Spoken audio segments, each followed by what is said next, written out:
All right, we're live. Welcome to the video testimonials that land the big fish book launch. I'm super excited to get this started. I started a little early. I've got a few people on already. Thank you all for being on. I appreciate it. It's going to be a long, fun time. I want to go over a little bit before my first guest comes on, a little bit about what we're going to be talking about today. We're going to go through a lot of stuff. And I am not the best. Here's this. So here's a schedule for the book launch. It is going to be a big one. I'm going to go, my first guest is Tony Grebmeyer, one of my great friends. He's grown over a $50 million company using stories. Mandy and massively raising your rates. I just made this because all these people decided to come on yesterday, and I really appreciate it. I'm going to overview the book on how 11x your ROI using video case stories. We'll talk all about the strategy, how to use these really quickly in 90 days, 90-day plan. We're going to talk about YouTube SEO, what's going on, how to use case stories to rank. And also we are going to talk about, and I hate these little pop-ups, AI. Where we're using AI, how we're using it in case stories. I think AI and case stories are the perfect blend, video case stories especially. It's going to be transformative. We're going to talk about my launch process, what's been going on. I've got my buddy Dobbin coming on, talk about funnel stories. He's the #1 Keep and Zapier partner. Awesome, super, super smart guy. Everyone's coming on is crazy smart and very awesome people, genuine people, the best in their industry, which I'm very lucky to have a lot of these people. And then we are going to have a special surprise guest towards the end. I'm going to talk a little bit about that as well. If you haven't gotten the book, make sure down below, wherever you're watching this, you can go to Amazon. It's 99 cents right now. Please buy it. It'd be awesome if you review it. Amazon says I can't ask for reviews. I'm going to anyways. Let me know what you think. This is the entire system. I've been working on this for 15 years. And it is getting better and better by the day. So there's a lot of tools that will be in there. You'll get a toolkit, access to the toolkit. There's access to videos. I'm going to be putting more and more videos that are connected to each of the chapters on our YouTube channel. And I'm going to put more of the stories of success as I tour around. But here comes my friend, Tony Grebmeyer. I'm going to add him.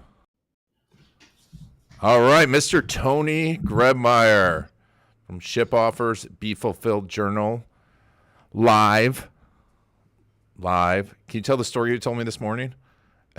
Which story? I always tell good stories. Stories sell, man. You got to tell stories in everything you do. If you all don't know Tony Grebmeyer, you've got to follow him. We'll make sure to put a link down below. He is one of the most inspiring people I know. He's helped so many other entrepreneurs, but also has grown an amazing business, amazing people. Tell us a little bit about yourself before we get started, so just everyone knows who you are. Sure. I've been online selling or sharing since like 1996. So I've seen a few things in my lifetime. The #1 thing I'll tell people about myself is that I'm willing to learn and grow every single day. I don't really have anything figured out, but every day is a new opportunity to get better than yesterday. And, encourage people because I need encouragement myself, and I just want to do better in this world. Yes, and he does it. And he's done. I mean, you've been super successful. You turned it around. He's had the low points.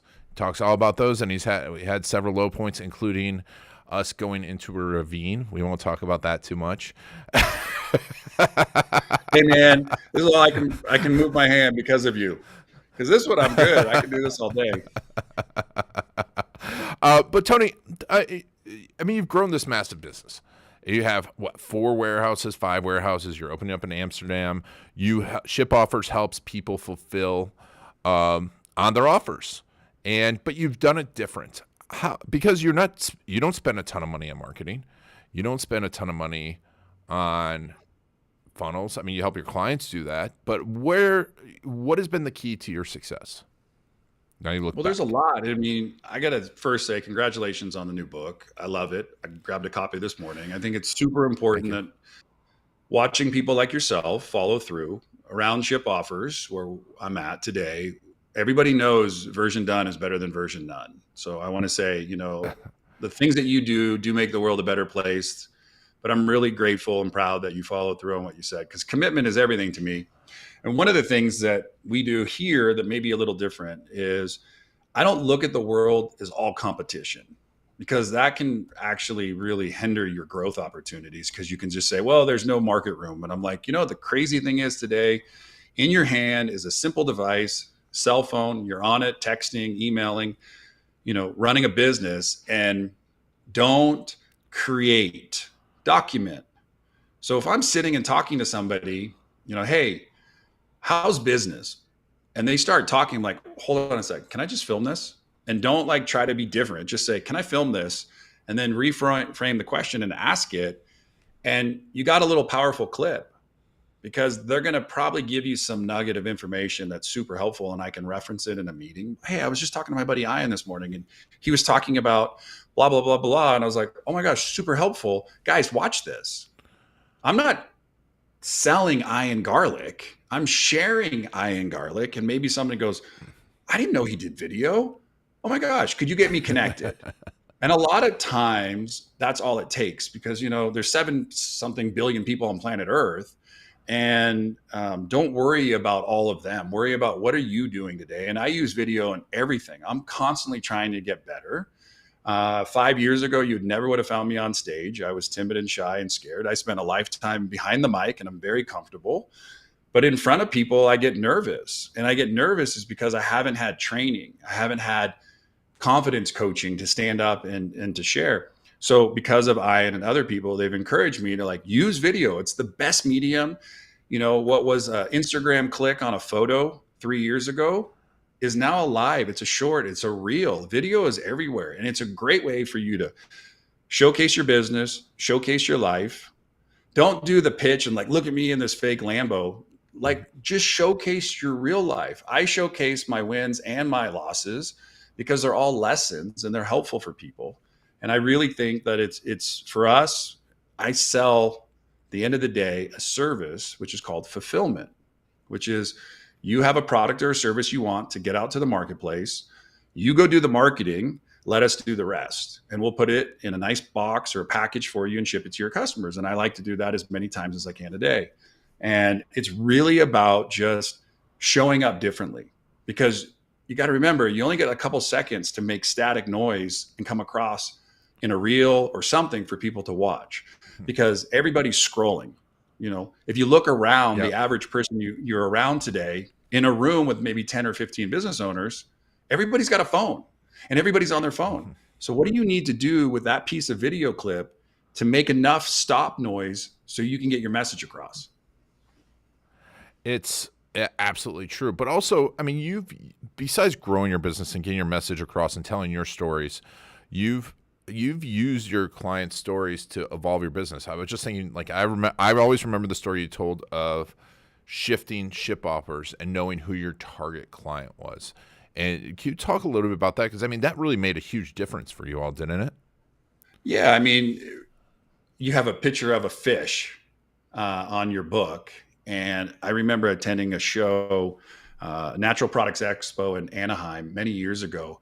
And we just put a simple booth together. And it literally was, are you a whale? And had a big fishing pole with a whale. And that was all it was.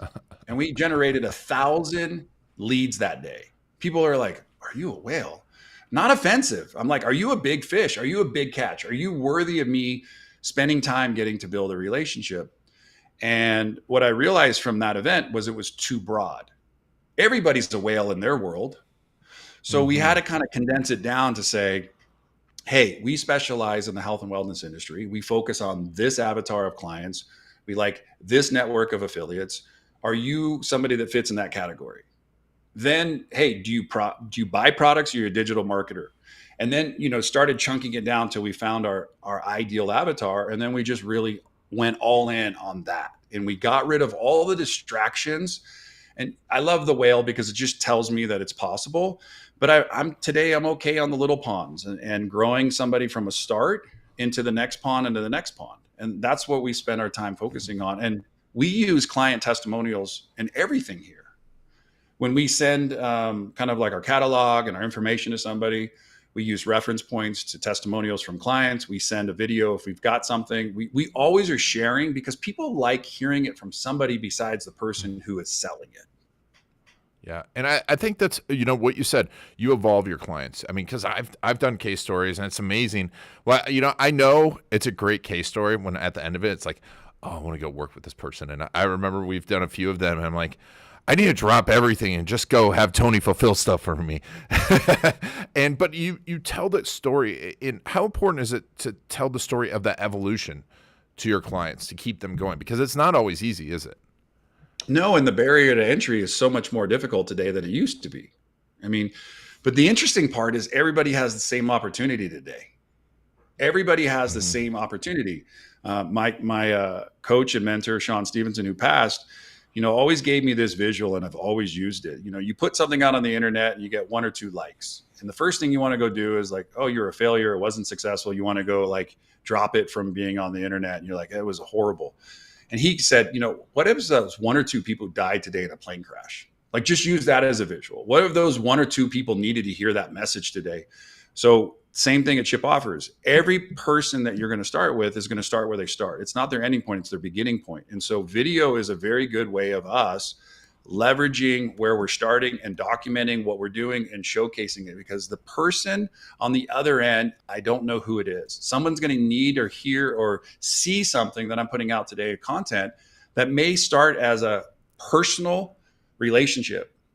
And I don't even know what they do, but after I get to know them for a little bit, becomes the opportunity, if what we have and they need it, becomes the professional opportunity. So I try to build relationships. Video is a great medium. I'm using TikTok today more than I ever have. I'm putting content on Reels. Like I said, 5 years ago, that nothing I would have ever done. Content for me is everything because it gives me a chance to stay small or big, boost it if I need to, get out in the marketplace. And then I'm competing with everybody on the same landscape today. Yep. But you're using your content a lot too to, it's not lead generation. It's client inspiration. And I think that's where a lot of people go wrong. It's like they're just trying to get leads and you're doing so, and you always are like, I know who my client is. I know when I'm going to talk to them. You want to just keep your clients and your prospects inspired, which I love. I mean, we do. I got a guy in the other room. He literally was a minor league baseball player, and he knew that his time was done playing and just had a kid 10 days ago. He's sitting talking to my business partner, and my business partners knew him from the neighborhood. And one thing led to another, a conversation. And you got to remember, video does the same thing. It's starting a conversation. It's not the end point, it's the beginning, and it's just an opportunity. So like I just go in there and I talk to him. I said, I see you fitting perfectly on a sales team, not selling, sharing. That's how we do it here. Other companies do it differently. I say we share, we show people what we're up to. If it's for them, great. If it's not for them, great. But at least we're telling you what we're doing. And I said, this is my prime example. I said, traditionally you go spend a ton of money, get Facebook ads, you get them into a funnel, they maybe buy, and that's the end of the relationship if they don't. And then you hit them with spam for the next 6 years and hope they come back. I said, I like to host dinners, build relationships, get people in for 3.5, 5 hours, cost me 15, 20 grand to host a big dinner. But for that 3.5 to 5 hours, I had somebody's attention in a room, networked for, 50 to 150 people. I said, I get one out of that group, one, that paid for itself tenfold. I said, so it doesn't matter what you do. You just need to figure out what works for you and do more of it. Yeah. And also, I mean, I think you made a good point too. It's like you have your customers and you built a community around them, and then you have new people see the community, and you know where they are. You're not creating things for them way off, and that is going to hopefully one day pan out. You're just talking to the people. You go to where they are. You tell the stories. Boom, boom, boom. And we're launching Entrepreneurs Gotta Eat. We're launching this thing that we did 5 years ago. And then we ran it all the way until the pandemic, then we lost it, and we're bringing it back. And it's just an opportunity here in Denver on September 13th. We're going to get 30 some odd networkers together, feed them lunch, hang out. I'm doing exactly the same dinner form, but I'm going to do it for lunch. So I'm not pivoting so far from my message or my story. I'm just fitting it into my life. And that's the other thing. That's why I love I mean, and I could be a whole advocate just for why video is so powerful and has definitely changed my life. I mean, you caught tons of testimonial videos for us. We share them, we Video showcase case what we stories. do. I like it. The reality is like all of it is a benefit when you know what your avatar is, right? And you know who your avatar is. And you can't, there's a message, and I always mess it up. You can't say the wrong thing to the right person, right? You can't. Because if the right person's ready for what you're saying, they'll get, even if your message is a little off or your video isn't perfect, they'll hear it and see it and realize it's for them. And then they'll ask questions. It's so important. That's why, I mean, we spend so much time going through that. People ask that. And it's amazing how many clients over the years, I mean, 40, 50, 60% companies, I'm like, who's your target client? Well, it's this demographic. And I'm like, no, it has to be a person. You have to know who you're talking to. And that's why you get it across. And that's why, I mean, we create the tackle box process for that. And you know exactly. I mean, I bet you, I mean, you walk up to people, you can kind of get a feel if they're going to be a good client or not, don't you? In 10 seconds in this room, I go, you could be perfect for our team. How do you feel about sitting on the bench? He's like, well, I kind of did that the last little bit of my career. And I said, could you do it and be the best cheerleader possible? Same thing for a customer. You walk up and you start hearing them. And I was like, oh, wow. And my good buddy, Aaron Stokes, who now I've built an amazing relationship over the last 5 years, Vinny Fisher introduced us at a War Room event. And he goes, hey, meet Aaron. And then he literally walks away and I start talking to Aaron. And Aaron goes, yeah, I fix cars for a living and I run a mastermind. I teach other people how to do it. I was like, what the heck does this have to do with me selling supplements? And then it clicked. It doesn't. But it has everything to do with me being of service, which is my mission and mantra in life. And so next thing I know, I get invited yearly to come and speak. And so an event that started with a couple hundred people, I spoke on stage at 1,500 people. And it's helping me to build my confidence. So everybody has something. Are you willing to ask the questions? And video kind of pierces through a lot of the uncertainty and gets you very clear that, hey, do you like that guy on the other end of the screen? I absolutely love that guy. And over the last, 9 years have built an impeccable, just incredible relationship. I almost killed him. But the reality is at the end of the day, he hung on. literally. And he hung on. Yes, he hung on. And my wife was scared when she got me FaceTiming from the ER. With the beep, beep. But the reality is video, like I like to say, it doesn't have to be perfect. It just has to be video. And then it can get better over time. And I just want to say congratulations again on your case studies, your launch, all the case stories and stuff that you're teaching and inspiring to do in the world and make it a better place. But thank you for this. Thank you for allowing me to come on and just share. The reality is you're with the right person, buy his product, give him a 5-star review. It's got a killer launch today. It's an amazing opportunity for you to get content in your hands, on your Kindle, start reading it and implementing it and watch. It's everything for me comes down to two things. Are you interested or are you committed? I'm interested in a lot of stuff. But when Ian told me that he was going to do this, I said, I'm committed. I'm willing to buy it. I'm willing to learn it. I'm willing to implement it. Commitment. You just have to ask yourself today, are you ready to take your life, your business to the next level? Stop being interested and get committed and follow this guy, buy his stuff and do what he says because he's successful for that reason. He helps businesses and people all across the globe, and video gets the story closer. Like today, I think you can do video content without even needing to be in the location because you can instruct over basically Zoom or whatnot and help people to record stuff. And that's so important it's like, means to travel got a lot less and you don't need the high-tech gear like you think you do. You can grow into it. And you have so many abilities today to record new content. So thank you again, man. Yep. Thank you, brother. Well, I appreciate you coming on. We'll put a link to your TikTok down below. Definitely follow Tony. He is an inspiration to many and to all. And Tony, I love you. Thank you so much for being on. Thanks, brother. I appreciate you. Take care. Cheers. All right. Have a good day. Be careful. Don't go driving.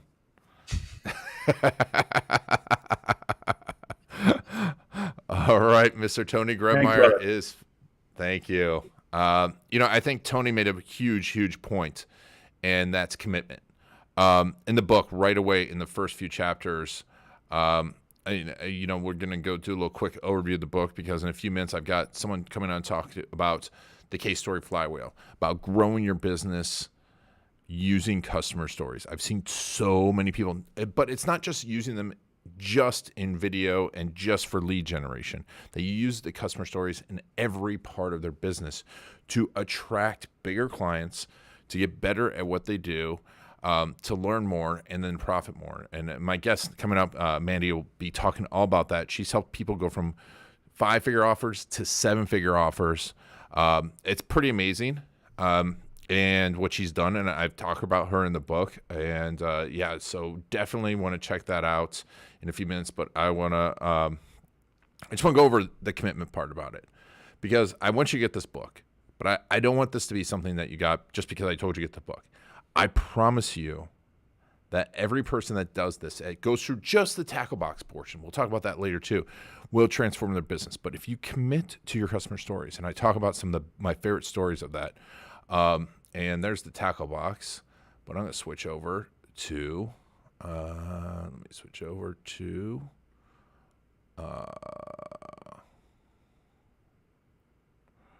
boom. There's the book, right, on Kindle. You can get it. And right away in the first few chapters, that is what I talk about. I talk about testimonials, but commitments. The hot dog wrapper is an amazing story of one of the biggest, my favorite business leaders, and how a hot dog wrapper transformed his life. In chapter 4, we're going to talk about fundamentals and commitment. I'm going to talk about Kobe Bryant. I'm going to talk about committing to the fundamentals, like Tony's talking about, the talking to your customers, knowing where they are, knowing everything about them. That's what this process is going to do for you. It's going to set it up.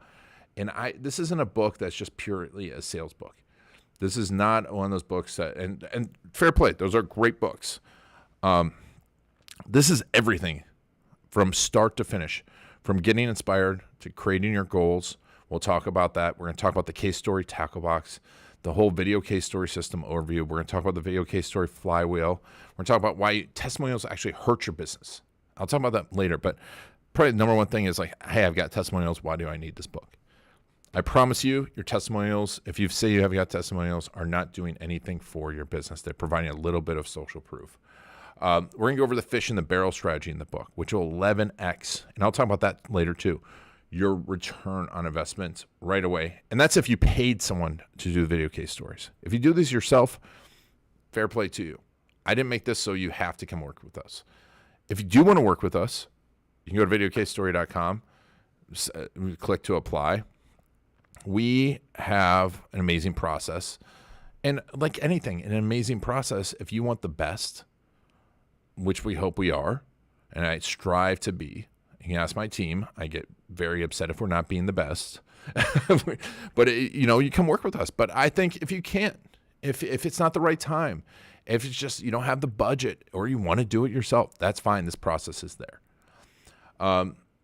And it's going to show you not only that, it's going to transform your marketing message. In chapter 12, we're going to talk about positioning patterns. Your positioning is everything. We're talking about hooks and angles and the temperature of your customer, because you have to tell a different story each point in the journey. If you don't know who Tony is, right, he can tell you he's got the best fulfillment company in the world and tell you a story of that. That doesn't matter. If you've got to understand how he works and early on and how he can transform entrepreneurs' lives, and I've seen it.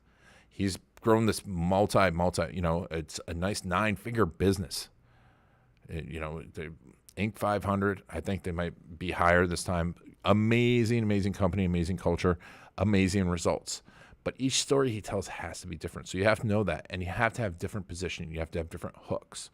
Maybe your problem with fulfillment is that, you're spending too much. Well, how do they help you with that? Maybe your cash flow's off. If your cash flow's off in fulfillment and you're selling more than 25 pieces a day, you've got to talk to Tony, because they will help solve that. And then, you're having trouble developing your offer. Tony's got stories around that. Finding the right vendors. Tony's got stories around that. These are the things that they help with. But it all matters upon your customer's journey. Now, if you're not in fulfillment, if you're not an e-commerce person, it really doesn't matter to you, right? But that's what we do with great stories, is we get the attention of people that it matters to. We're talking about how to set up the interview in the book. Exactly how to set it, how to ask, when to ask. We're going to talk about how to interview. This is probably one of the most important things. I had a great conversation with Lisa Peterson. If you go to my LinkedIn, that's on there. It's on her YouTube. It's in the bonuses. She talks about it transforming how she talked to her clients. She is a wealth mindset master. And listening to her clients and really talking to them and using this case story method that we're talking about here really will transform your stories. It'll transform how you think about your business. This is the interview part is so crucial because not only is this going to help you to find new things, we're going to find those positioning patterns and hooks and angles that will transform your marketing and your sales. But also it is going to help you to adapt your business and change your business, which I talked about early on. The best businesses evolved from listening to their customers. After that, we're going to talk about crafting the questions. A lot of people ask me for the questions. And I always say this. Listen, if you were about to enter into the hardest, most big fought case of your life, of your business life, and you're about to go to court, and your business is online, a multi-million-dollar business, and you might lose your business because of this court case, and your attorney walked in the door for the first witness on the stand. And instead of your attorney walking in, it was his paralegal. His paralegal had a list of printed out questions from the internet, ChatGPT questions, right? How would you feel? You'd be pretty upset. But that's what we do with our customer stories. The most important thing to our business.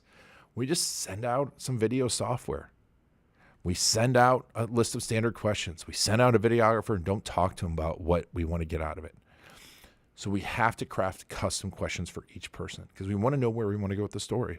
And I'll tell you about that.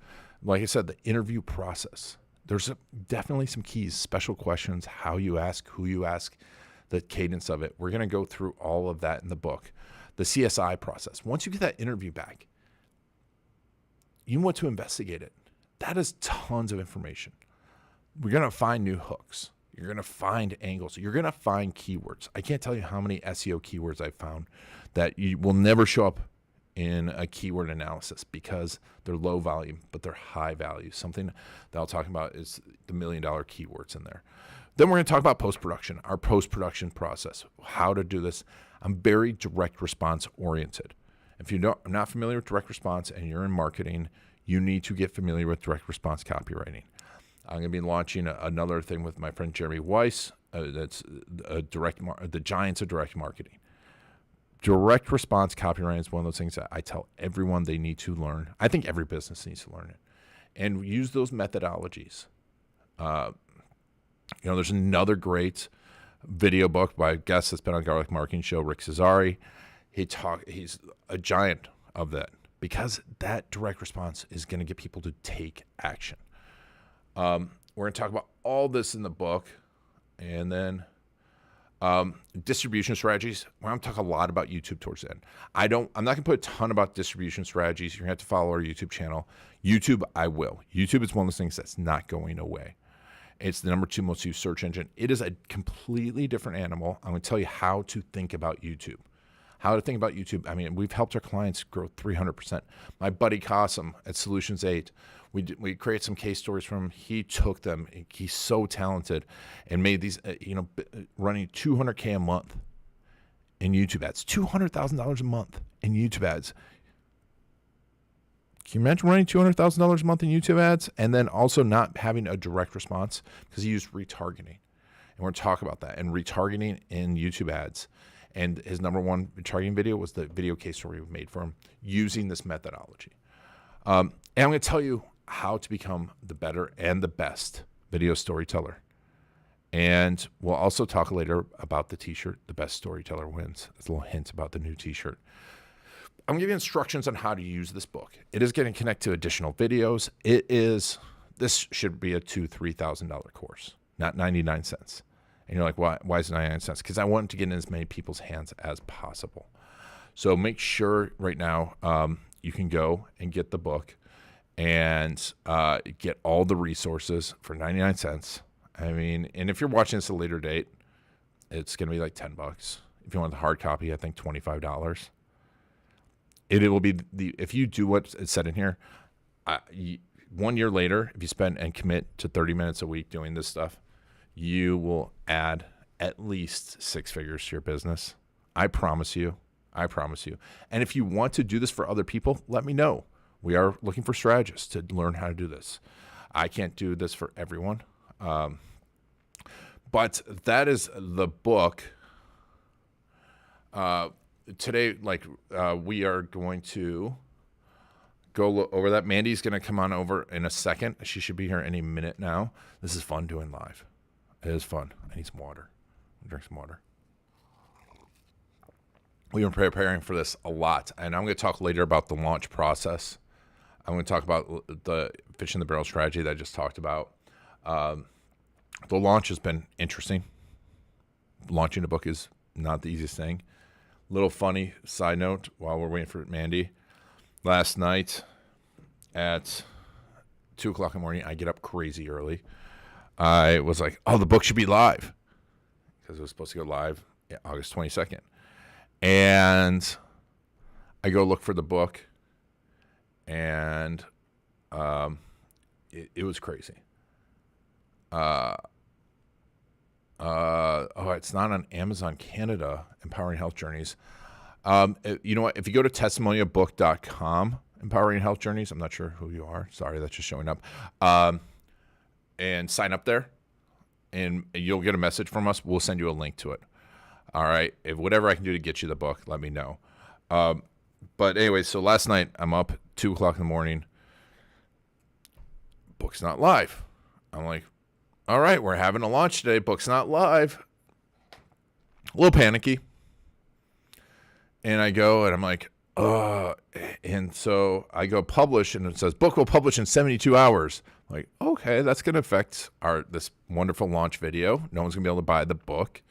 No one's going to be able to get the book. And then all of a sudden, like 15 minutes later, it's live again, but it's not live. And then I realize, I'm like, oh, I'm in Orlando. They're probably going by Amazon time out in Seattle, which is 3 hours behind. So sure enough, 3 o'clock in the morning, book goes live, but then I can't change the price down to 99 cents like I promised. I was supposed to do a promotion. Like, you can't do this for a month. And so I freaked out then. And lots of freaking out. But in the end, I got down to $2.99, got down 99 cents, and then hopefully you all are buying it because it goes back up in a hot second. It's interesting. It's Amazon's game we're playing. I do think it is part of the future. I'll talk about my strategy later on, but combining YouTube case stories, our case stories, and Amazon along with the other platforms will be crucial to building your authority, getting in front of clients, staying in front of clients, making it easy for them to absorb the information. I think Amazon and Audible, with the advent of so much content on there, it is a gateway that we need to be putting through. But the first place to do is collect your customer stories. All right. So just so you know, my next guest, Mandy Ellefson, Hands Off CEO, she's got a book coming out. I don't know if it came out yet. She's been on the podcast a couple times. We've worked with some of her clients, interviewed them. Here she comes. She is absolutely amazing, and I'll add her in. And there she is. I was just talking about you, Mandy. Welcome. Yay. How are you doing today? Thanks for being on. Oh, it's my pleasure, Ian. I roped Mandy into this like at midnight last night. I'm like, Mandy, you're back from vacation. You're going live on YouTube, Facebook, LinkedIn. I was just talking about your amazing business. Yep. I was talking about your amazing business and what you do, but I think you can describe it a little bit better, what Hands Off CEO does for our guests. Sure. So Hands Off CEO, what we do is we help consulting agencies be able to scale in a way that's profitable, in a way where their work, this amazing body of work that they've spent probably decades learning and developing, it can really scale in a way that drives impact, and that also gives the CEO freedom. And that's just that's in a little nutshell. How does that work? In a little nutshell, yeah. And I mean, you've helped people scale to 5, 6, even 7-figure offers, correct? Correct. Yeah. 8-figure, actually. We have now one that hasn't been proven yet to the 8-figure, but it's really close. but with the offer is there What? and they're selling it. What? Yes. What? $10 million I'm doing this offer. wrong. I'm gonna have to sell a lot of Um, books to get to $10 million.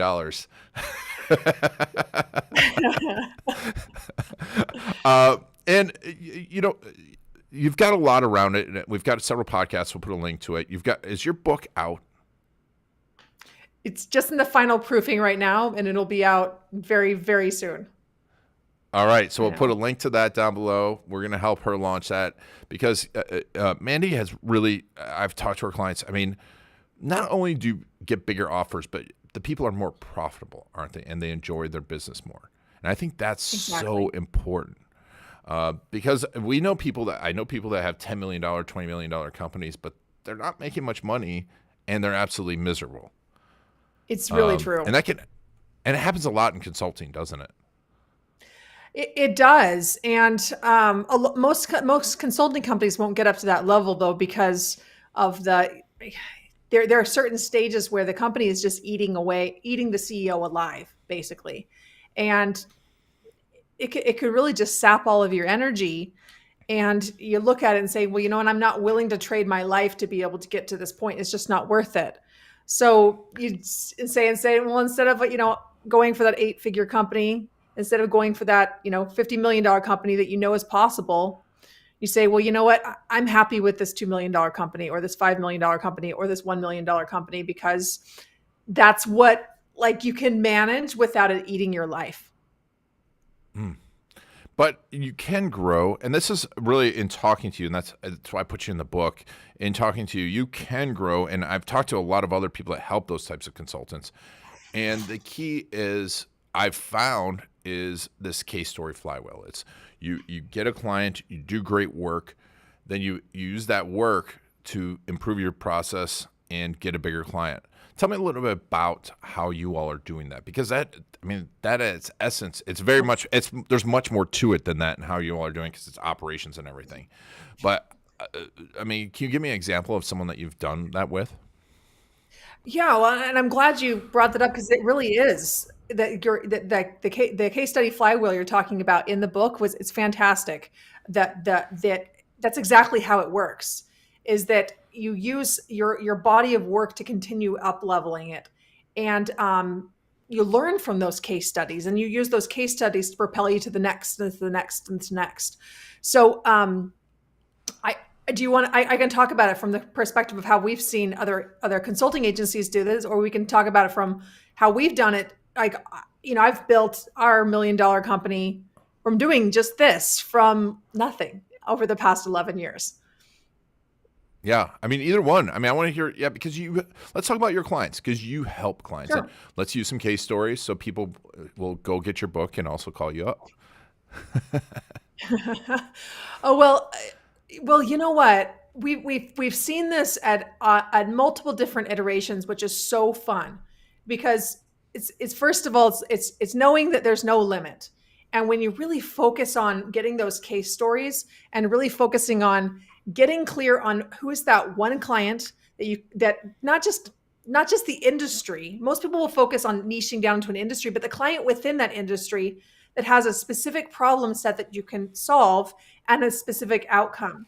Now, when you get that dialed in, then you can do your most impactful work. And that changes, by the way, as you continue to up level. But it's looking at now what examples do you have within your body of work that you can build case stories around? And then how do you ask the questions in such a way that builds the dialogue and the narrative that you want, that's going to attract in that next level client? Yes. Yeah. And when you're doing that, you've all used different ways of delivering them too, right? You deliver them in multiple ways because you make actual case studies, you make videos, and what, it seems so simple. Why do you think people don't do this?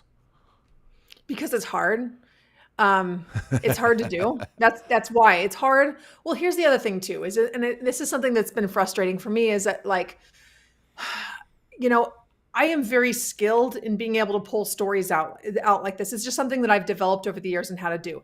Your team is amazing at doing this, but when I've tried to get my team to do this, I was just this morning looking through something that our team did for a video, like to your point, and we're like, oh, I mean, the content was good, but it was just like, it was not produced at the level that we were really happy with. So I look at this and I said that was kind of a missed opportunity. If we should have had that developed a little bit better. And if I was the one directing it and everything, it would be at a higher level, but I can't be everywhere.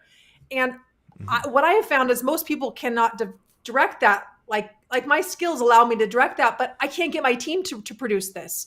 And I think a lot of CEOs don't actually have the skills to be able to pull out these stories. Mm-hmm. Yeah. I mean, it is important to pull out the stories. Yeah.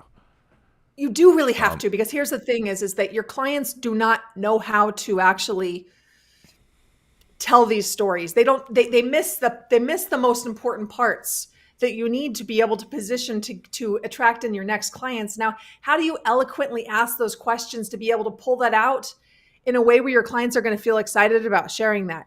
And that takes a skill. And I know that's something that your team is really good at doing. Yeah, I mean, it's important. It's so important. We talk about that all the time. It's like you have to plan ahead of time, and when we talk about that in the book, and then you have to know what stories you want to get out. Right? I was just talking about before you came on. If you're an attorney and you walk in to a deposition and you have no idea about the case or anything, you can ask all those questions. You can ask great questions, but it's not going the right direction. And it's planning it out and then having someone who cares. I think that's another thing. And not that your team doesn't care, but knows how to ask questions and cares. And I think I've seen that a lot too. It's like if you just send a videographer out, they might be all about the video and the film, but not know anything about the story. Yeah, exactly. And that's really what happens when you have someone else go out and do it that doesn't understand your process for how to do it.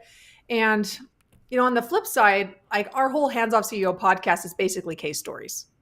If you go and listen to that, but the thing is that they're not as tight as they could be if I was following your process. I mean, I probably should. I'm actually excited to dig into your book to look at how we can make this better, because it would take a lot of editing, post editing to get to this point. It's just, it's not the most ideal way of doing it, but it works and it's effective because I know how to ask the right questions within that format, but I have to be the one doing that.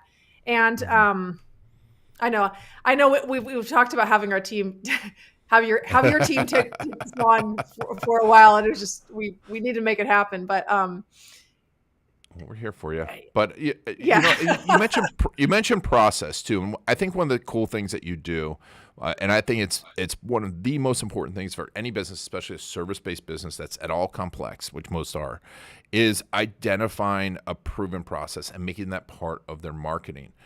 And you do a great job, and I've seen so many of the people's processes because it really clarifies, and we've found how important that is in the marketing. But how do you use interviewing the customers to inform that development of that process? Right.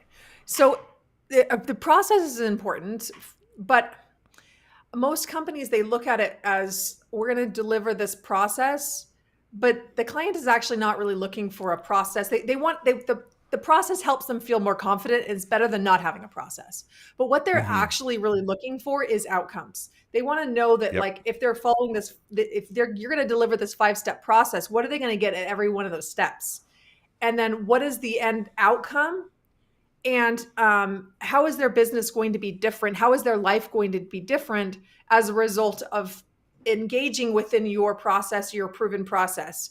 So your narratives for your case studies, your case stories need to share those things. It needs to all be around the outcome. And you need, like, one of the biggest mistakes that I see with when people are putting together testimonials and case studies is they're more about, they're not actually positioning against the very objections that they're going to receive. Your case story should be selling to objections that your clients have. They should not be some kind of like a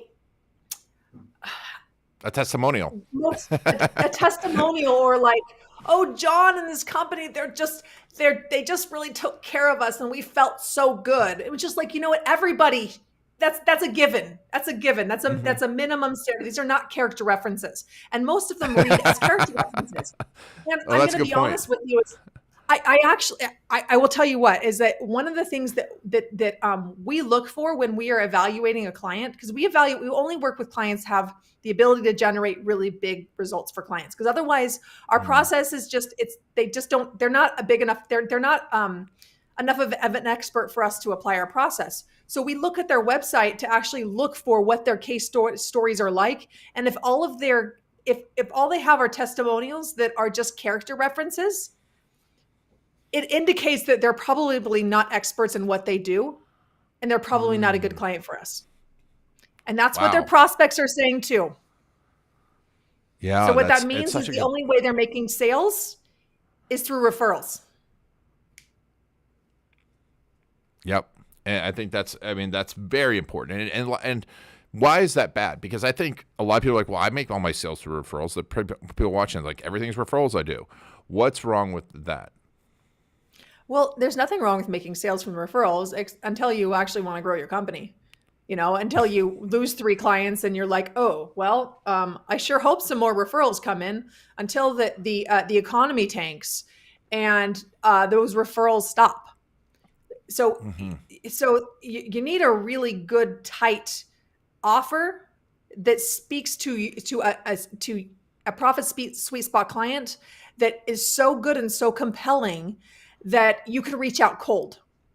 You can reach Yes. out cold on LinkedIn, on cold email, whatever modality that you're doing.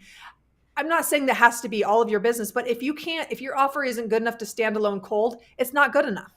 So, because here's the thing is, if it can stand cold, it will work with referrals, it will work with speaking, and then the case stories come in to back up those claims.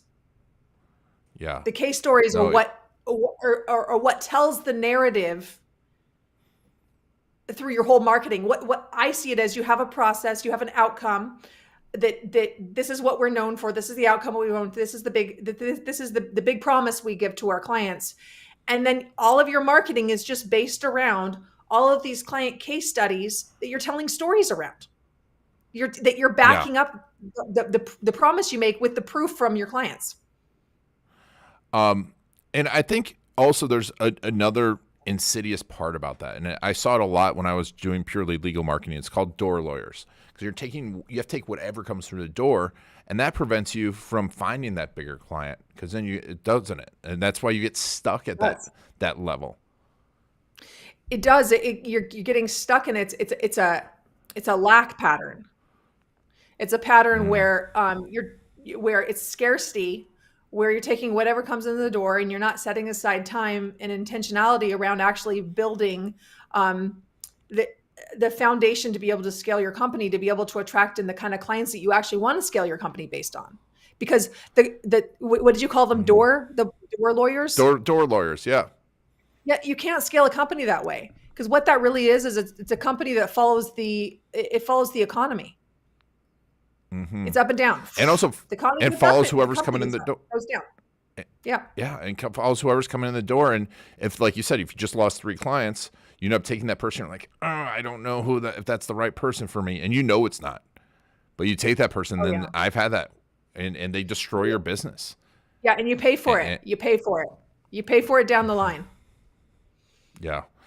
And it's not the kind of client that makes that increases your skill set or gives you the ability to build case stories around it.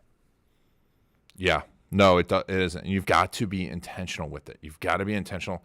And there's also that law of attraction. The more intentional you are with it, the more that person's going to come to you. And it's like, hey, this is the person I want. And I've seen that too. We've gone through the tackle box session where we go through and list out people's ideal clients. They're like, oh, they find out that's really the person that they want. And they're like, you know, this paid for it. I got that person coming through the door the next day without doing anything else.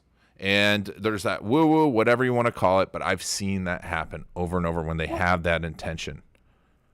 Well, the other thing about this, and I may be going over here, but I think the cool thing about your tackle box is it actually is a tool that your team can use that allow you to be able to delegate out marketing, delegating out sales, so you can actually free yourself up more as you're scaling the company. Because I'll tell you, I was just before we were on this, I was actually going through what case studies do we have that I can be giving out to a member of my team as I'm delegating out some of these things. But I don't have it organized in the same way that you have that would make it be so much easier to actually point them to those resources. Yep. So it's a great tool you have. We're going to do that with you. Mandy, this has been awesome. And I mean, folks, if you have a consultancy agency and you feel like any of this pain of being stuck, not growing, and really want to grow, I mean, I've talked to Mandy's clients. That's why I bring out people that I know their clients and I've heard their stories. Mandy does it, and her book's coming out. But Hands Off CEO. And are you spending most of your time on LinkedIn these days, or where are you putting your content? Me. LinkedIn is a great place. Our podcast and is you have a a great Facebook place, group. Yeah, and you have a great Facebook group. Yeah, I have a Facebook group. I'm just saying the LinkedIn is probably where I hang out more, but yeah. Join the Facebook group. I'm not going to discourage you from doing it. And get the book when it comes out. We'll definitely, if you're not on our email list and you're watching this, go get the book, join our email list, or follow Mandy, and we'll send you the book. It's awesome. I've seen a lot of it. And, I have an episode with her. She does give away a summary that's pretty damn solid. If I say that chapter summary, that's like cliff notes to get rocking on this. But yeah, Mandy, actually, hands off. So I'm sorry. I was if you go to handsoffceo.com/checklist, it'll be available the next week or so, and there's a whole checklist that comes along with the book summary. So you can go to that. Awesome. Yeah, and Drew just said he bought it, so thanks, Drew. And bought our book, but I'll make sure your book's out there, and we'll have to do another one of these. I'm not doing 3 hours with you, but I'll come on for 15, 20 minutes when you launch the book. Thanks for having me, Ian. Thanks so much, and you have a great day, and thanks for being a part of the launch. Awesome. Bye. Bye. All right, folks. I mean, I talk to these consultants. They're my friends. We've done business together. And they've been in it for the long haul, right? There's a lot of flash in the pan stuff out there, and there's going to be a lot of techniques out there, but this is the fundamentals of what you're doing. So I, if a little plug, if you bought the book, awesome. If you're on Facebook and you can share the posts I made for the book, that would be so beneficial. We want to get in as many people's hands as possible. 99 cents. I mean, you can't beat that. I also want to get it ranking. And I'm going to, while we're waiting for my buddy Dobbin, let's see if we can check some rankings. Let's see if we can find it on Amazon. So I will let's see where we are. We're on Amazon right now. My goal with this is 100 reviews, because reviews are critical. But also, I want to obviously get to bestseller status. It's a little difficult when a guy named Alex Hermosi did $1 million book launch a few days ago, but we are in some categories. I'm going to talk a little bit about that using categories, keywords, and let's see here. Let me share my screen with you because I'll show you. I don't know if you guys are familiar with this. Let me see here. Where is my tools? And there's the book, and we've got to switch it over to Google Chrome, Amazon. Boom, there's the book. Let's see if the update. Oh, we're still number 24 here. It hasn't updated. I don't know why. It's torturing me. It was number one. It was number one in new too, but these have not updated. I know we've had a lot of sales come through, but we got 3 reviews. Only 97 more to go. Please, any review helps. I'm going to beg and borrow and get this thing to number 1. And I'm going to be doing long-term launch. I'll tell you a little bit about that later. But if you haven't already, please go to Facebook. Please share the information. Let me know what you get out of it, too. I want to know what's working, what's not in your in the book. Drew said he's been waiting 1 month for it. I appreciate it, Drew. Yeah, I spent a lot of time on this book. It's 250 very large worded pages. Part of my plan, though, because there's so much information, so much that goes into what we do. The case stories are just the launching pad for your YouTube strategy. While I'm waiting for my friend Dobbin to come on, we'll talk a little bit about YouTube. YouTube is the second most used search engine, but I think it probably could be a lot more. I think if you look at volume, we go to Google for everything. It's like, oh, where's the restaurant? Where's this? Where's that? But people go to YouTube to learn. And they go there with a high intent. It's not just finding something. They want to know about it, right? How many times a day are you using YouTube? I've been using YouTube, and we started the company almost 15 years ago when Google purchased YouTube. I knew that this was going to be a way to deliver video and stories, and it was going to transform because you have this high intent. 15 years later, YouTube has become a powerhouse, and it's transformed. Not only is it the number 2 most used search engine out there, right? And and you can own it, but I'll just even pull up my book. YouTube goes into Google, right? And it transforms Google search results. Folks, you've got to think about go Google your name right now. What does it look like? It's crazy to me that people spend thousands of dollars on their suits, hundreds of thousands of dollars on these beautiful offices that no one goes to anymore, and they don't pay attention daily to what looks like when someone Googles their name. And YouTube can control that. And the best thing you can do, like if you Google onion garlic reviews, you're gonna find in there, number 1, a case story with Gina Wickman, one of our clients. You're gonna find my buddy Marty, who we've helped grow his agency. We create some amazing videos for him. We helped. We are not the end all be all, but this is a linchpin at every point in time. And I control my online reputation. And now obviously this is my book, but I'm going to switch it over to here. Here's what the book looks like when someone Googles it, right? It's what's called long tail. It's a big search, but boom, you got video. You've got the book launch happening right now. You've got it on Eventbrite. And so if anyone goes here, I'm owning all the conversation around this. I'm owning it. And you should own your conversation around your business. And there's nothing better when someone Googles your name to have customer stories showing up on YouTube. This is going to do 2 things. A, it's going to transform their impression of you, right? Because they're going to see people talking about you. Like Mandy just said, they're going to hear the problems. They're going to hear people like them. They're going to hear the story. It's not a testimonial. It is their story that's going to be engaging. And that's important. That engagement's important because the more engaged they are on the video, the more view time you get, the more it's going to rank. So that's one of the things. But here's the other thing that's going to happen, right? I won't go to that one because that's going to get very meta. But this is my buddy, Paul Zach. Hi, I say he's my friend. He's a genius. His stuff, if you haven't read his books, if you're into marketing and haven't read Immersion or haven't read the Trust Fact Molecule or any of that stuff, you've got to, because the science behind it is amazing.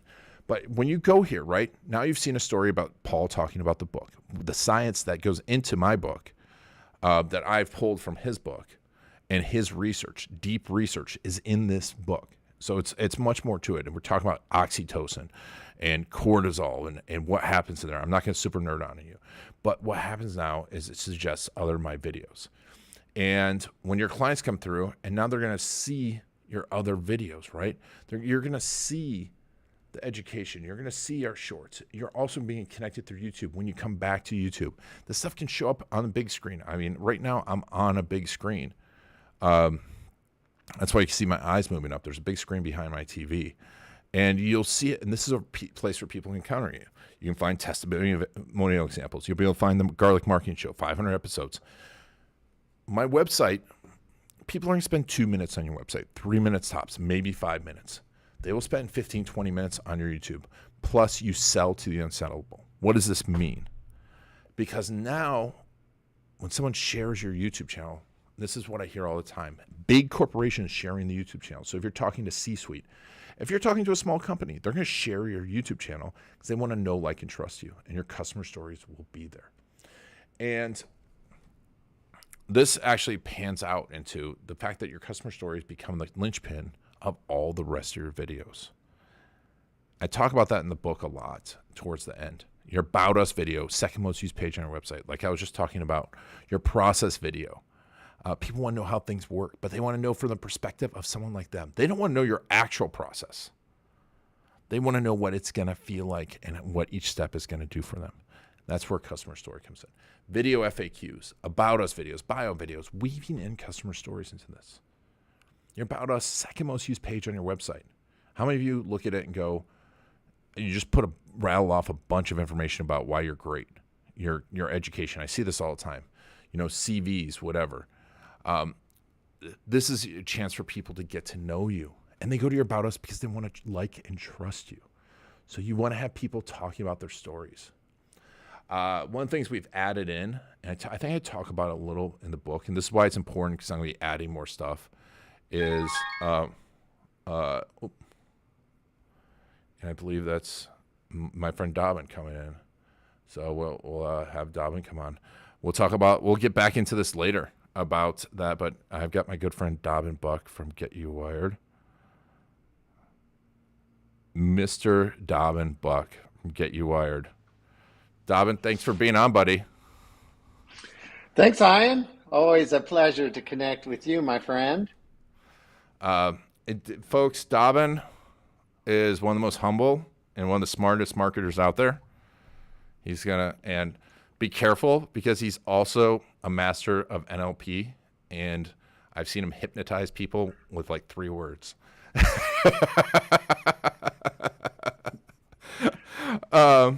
But I know you're going to kind of play it down, and Dobbin's sitting there on his couch like, I'm just hanging out today.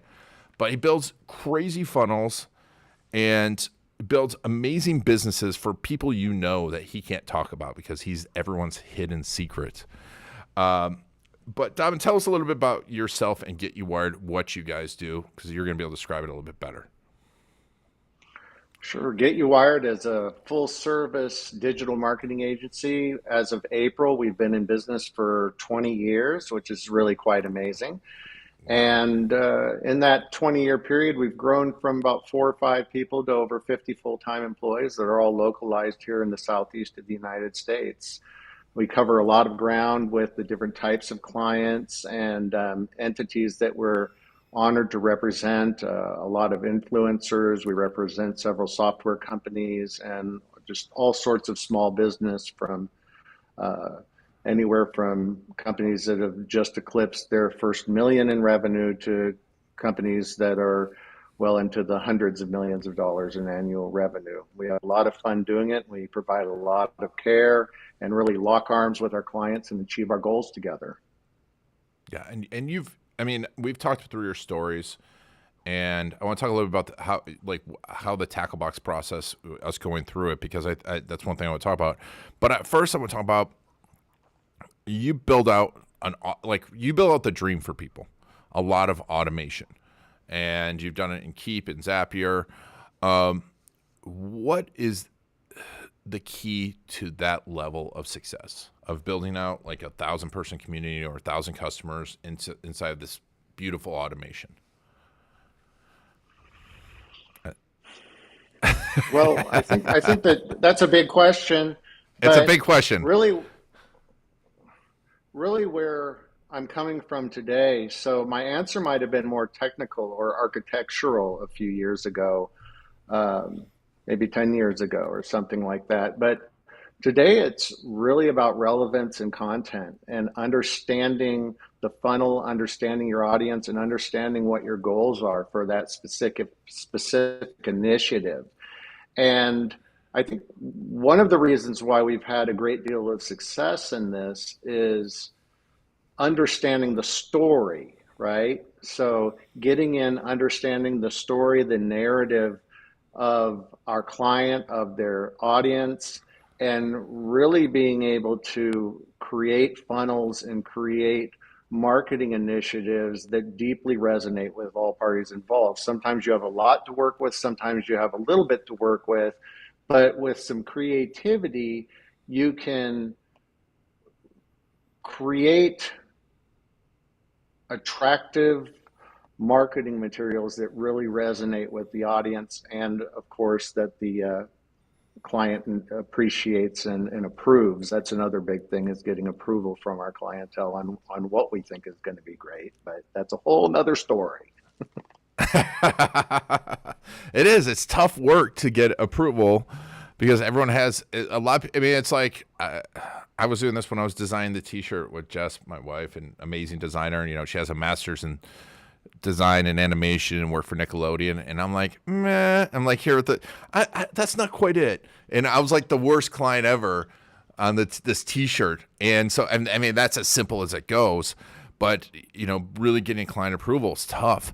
But there's also that gap, I think, between what client thinks is going to work and what actually works, isn't there? Absolutely. And an interesting fact, I'll say it's a fact, as a matter of fact, is that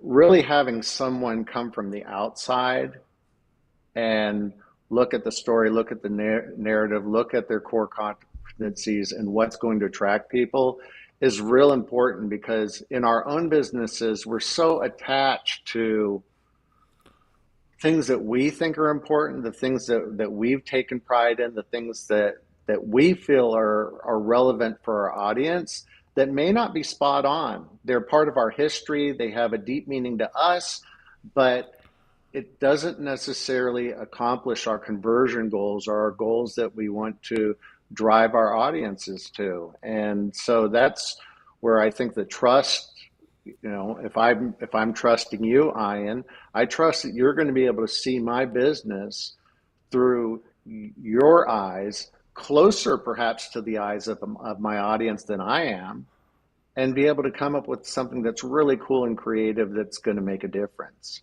If I could do it all myself, and speaking for most companies, right, they wouldn't hire agency. The beauty of hiring agency is to get a different perspective that's going to increase the results. Yeah, and I think that's a subtle thing I want to reiterate, because it's a perspective that's not only a different perspective, but when you hire an agency and you hire someone outside, and I think a great CMO is going to hire an agency. I think a great marketing leader is going to hire an agency, because they're also you're seeing hundreds of different companies. You're seeing data across not just one or two or three. You're not just, walked in and walked out of several companies. You're seeing massive amounts of data, aren't you? Absolutely. And then sort of the segue in this is, who understands and can share that narrative better than even the agency, and with all of their wisdom, is the company's past and existing clients and the narrative of their experience and how amazing this journey has been. And that really segues into your genius and methodology and things that I've learned from you, because these are things that I've understood around case stories of my clients, but taking a deeper and more creative, scientific, and organized approach to that was just mind-blowing. When you laid your stuff on me, Ian, a while ago, it was like, why have I not been thinking along these terms? Yeah, well, you're busy. It's funny. I really appreciate that. That gives me goosebumps. I'm getting a little teary-eyed. I appreciate it.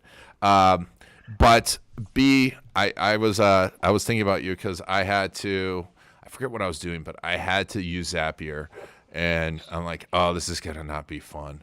And I'm in there, and I'm like doing I'm good with computers. I'm great with. I took programming classes. I was good at math, and I'm in there, and I'm like, ugh. And then I was just thinking this one little thing, and I'm like, I can't imagine Dobbin does this. Like, number one Zapier partner, He's doing this at a whole nother level. And that's it. It's like there's so many pieces to this that you have to work with experts. You have to separate out the experts. And if you think one person is going to do it all for you, it's just not these days, is it? No, that's why I keep a really amazing network of brilliant people, including yourself, wrapped around me at all times. And Dom, you know, when you're seeing, like, what are the big trends you're seeing right now? Because obviously funnels have changed, marketing is changing, website use is changing, social platforms are changing. What's the tweaks that you're putting in right now that are working? The tweaks that I'm bolting on to successful campaigns and strategies that have been in play for some time or that I've been leveraging is really AI. So when we're bolting on AI, and particularly in regards to chat, message, and SMS capabilities, is it's a game changer. And the speed to conversion, the speed to appointment conversion, it's undeniable. The ability to respond to people 24 hours a day, around the clock, with legitimate, useful feedback is just brilliant, in my opinion. And ultimately, we're able to attach this technology to existing strategies, and really it's like throwing a turbocharger on it. So we're seeing a greater degree of conversion with less effort once things are dialed in and set up, that don't require all the human support. It's quicker to respond, it's more efficient in response, and I'm not taking away from humans and their abilities, but on a statistical level, what we're able to see is more satisfied prospects and clients and greater conversions. So that's really what's been on the forefront of what I've been looking at recently is, you know, how can I leverage this and things that have been working for me for many years, and how can I go back to my retainer clients and different people that I'm working with and integrate these technologies to save them money and increase their revenue. Yeah, and it's amazing because that's what I've been doing too, is like kind of tearing everything apart and going, where does it fit in here? How can this connect? How can this work better? How can it work more efficiently? There's so many opportunities. I think everyone's just going to like, oh, I'm going to make it to write copy, and I haven't seen great copy yet come out of it, that, you know, 2 or 3, 4 times yet. And you might have done some stuff you probably have that I don't, but the things you're talking about, like with chat and connection, I think are the huge opportunities. I mean, how do you think people are thinking of AI in the wrong way, especially when it comes to their marketing? I don't know what the wrong way would be, because ultimately it's all about the results that you're getting. So if you're able to get great results doing something that I have not been able to get great results at, more power to you. I think for me and my clients, it's really the concept of leveraging my copywriting and content creation to AI is not a reality. I'm getting far better results from my live human copywriters with things that really matter.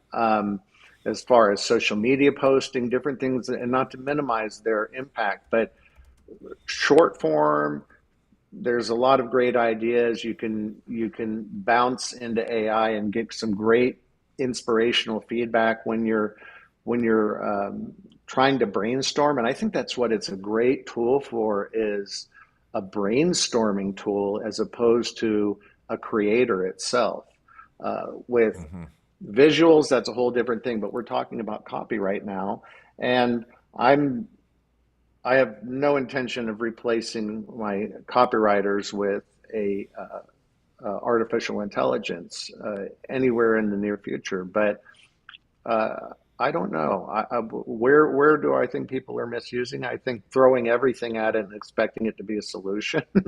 um, Mm-hmm. Yep. it's I've been baby stepping into this for a long time, a couple of years, leveraging artificial intelligence. There were people way ahead of me on it, but I've been leveraging it for a while, and I just sort of creep my way through. And when I see results, it's just like let's just call it a strategy in itself. Anything that new that comes to the table, we want to get in, experience it, test it, and see what the results are from it. And however that thing is being used, it could be any new software, any new strategy, any new tactic. So I just Mm-hmm. apply the same set of rules to it. I don't think it's the end all for everything marketing, but there's certainly a tremendous amount of benefits. It's never going to replace a a video from a client sharing from the depths of their heart how you've impacted their lives and business, right? You can't, it Mm-hmm. isn't going to churn that sort of emotional content out. So it has its limitations, but I think it helps us to save time. It helps us to stay more organized. Certainly helps us in the creative process to certain degrees, and it's a daily part of my life at this point. Yeah, I mean, I'm using an analysis of the customer stories, right, and to analyze patterns, and because it's something I've always done. And when we go through the tackle box process, it's amazing how the patterns come out. Like when someone starts talking customer after customer after customer, because they're usually just thinking about one, the patterns come out. And before you go, because one of the things I'm always proud of is like what you said, it help you change. And when you're an amazing marketer, and I get to work with amazing marketers and help them, it's my favorite thing to do because they're at the top of their game, and I'm just helping coach. That little bit of wrist flex in the fly fishing. I don't know much about fly fishing. Dobbin is an expert at it, by the way. You should follow him on Instagram. But what was your, I mean, it's been a while, but what was your big aha through that process of talking through your clients? The big aha that I received is just how valuable and meaningful that process was. When I went through the process with you, first of all, it was listing out the people that we wanted to take a look at. In other words, my top 10, I believe, is what we were Mm-hmm. looking through. And so that was a bit of soul searching for me too, to really think through, wow, what of my audience do I want to draw from? And then when you were able to break down not only the interview process, the core questions, and how to lead the clients through that discovery process and to retrieve meaningful and useful content from them, and then on top of it be able to provide a succinct and highly detailed strategy of how to break that down and deliver it across the known universe. It was like, oh man, I can learn a lot from this with the way that I approach all sorts of things in our agency. And I did learn a lot from that. It was architecturally, and your approach was amazing and inspiring, but the outcome of that process is equally amazing and inspiring because of what is able to be drawn from the people that are really, in business, there's two groups of people that are just essential and most important to us. And one is our team. And of course, the other is our clients, the clients that have helped support our growth and our success. And so your methodology was able to really extract and distill the finest aspects of what I would hope to see in myself, if that makes sense. That's amazing. That's my ultimate goal. I'm done. I'm out of here. Dobbin Buck, we're going to leave it on that because I know you got to go, but I really appreciate you taking the time out of your day. Get You Wired. I mean, if you are really if you're at a high level and Dobbin's the elite. So if you're ready to take it to the next level, you got to go to Get You Wired. Dobbin, thank you so much. We'll put a link to your Instagram if someone wants to watch you fishing too. But thank you so much for being on the book launch. I really appreciate it. Thank you, Ian. Appreciate you anytime. Take care, my friend. Right, thanks, buddy. Have a great day. Thank you. Awesome. And let's see here. Oh. All right. As Dobbin's getting off there, Dobbin, thank you so much again for being on. That meant a lot to me. I love working with everyone. I love helping businesses of all sizes, because when we as marketers help the right businesses grow, we help families, we help communities, we help teams. And there's great businesses out there that need marketing help. But if you take, this is the core part of it, is knowing your customer stories. And when you can, and if you think you're going to be able to figure it out 100% on your own, it's tough. So I'm not saying you have to work with Video KStory or us, but talk to people about this. Work through this with someone. Find a buddy. Give the book to someone else and say, hey, we're going to do this together. Right? In the book, it talks about committing. Commit to it. Find someone to help you. Because when you talk about your customers, two things happen.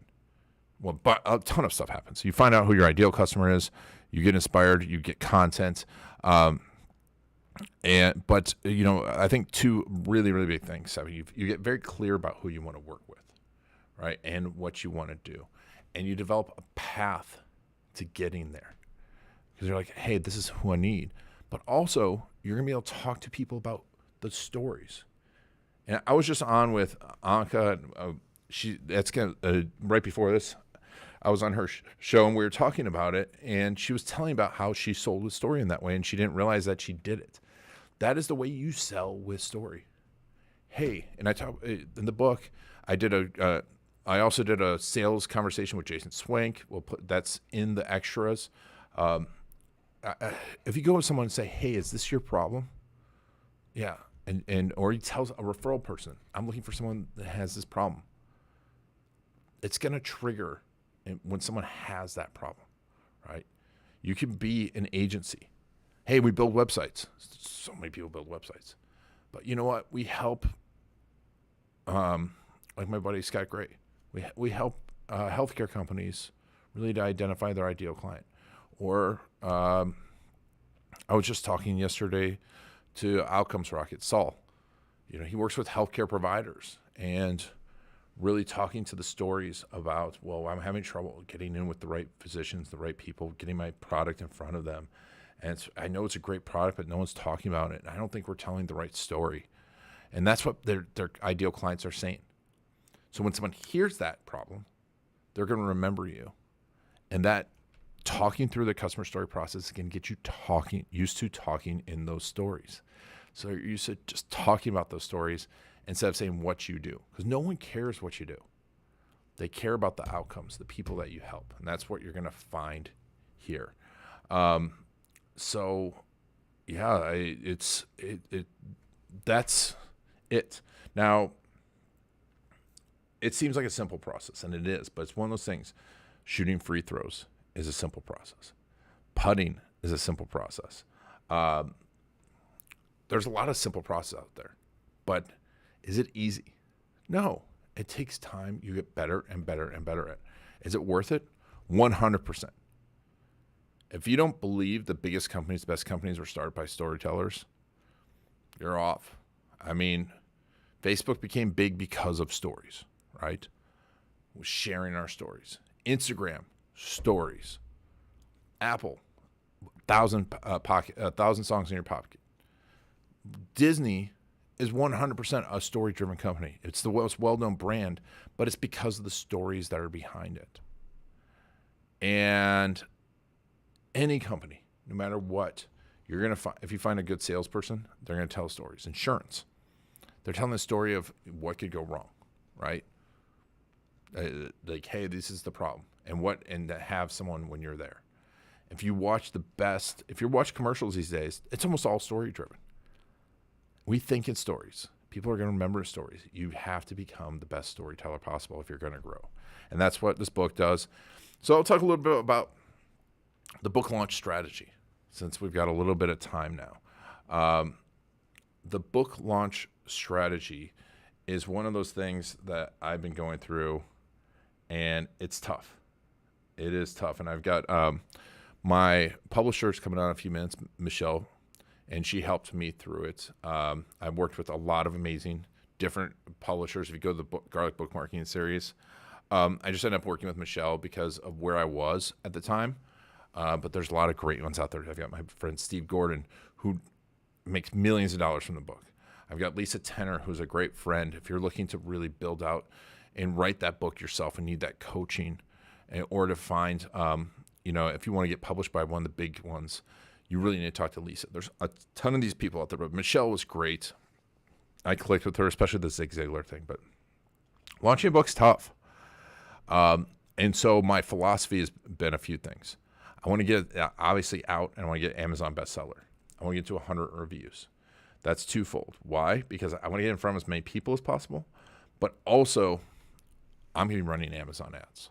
And the Amazon ads will drive at a top level. Just so you know, for clarity, you'll see it. You'll see the Amazon ads. And then I'm going to drive the Amazon ads to my YouTube channel, because the book is going to lead to a YouTube channel. I want you to spend more time with me. I want to help you out more.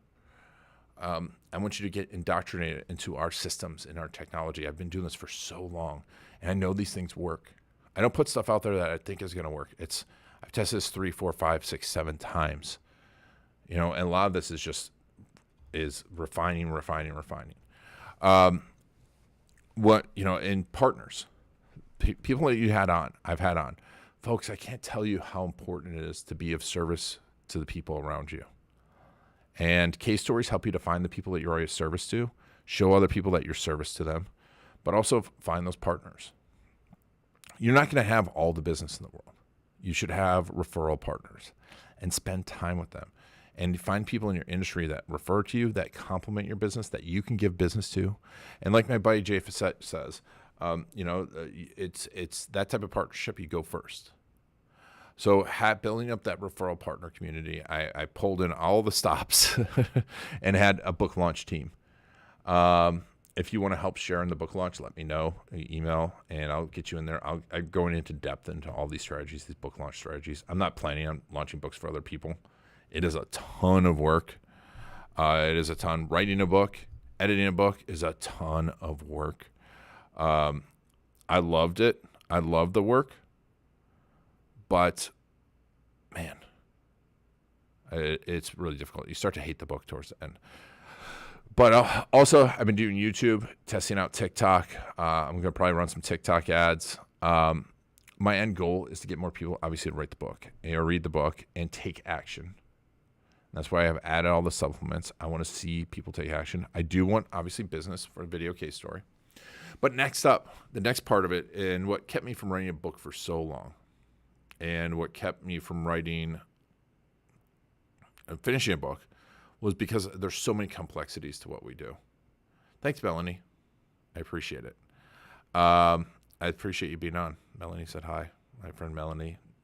We'll get to see them in a few weeks, I think. But the next part of books, and I think that this is a big mindset shift for me in talking to a few different publishers, a few different authors, this is a slightly bigger book at 200 and some words. I don't think most people will read through a whole book these days, and especially busy business people. So I'm creating a bunch of shorter books. The next one is going to be about the YouTube strategy. The one after that will actually be a continuing legal education for attorneys that I got approved by the Florida Bar, making it into a book. I'm going to do books about the About Us video. I'm going to be doing books about, process videos, YouTube strategy, YouTube SEO, how to use case stories in sales in depth.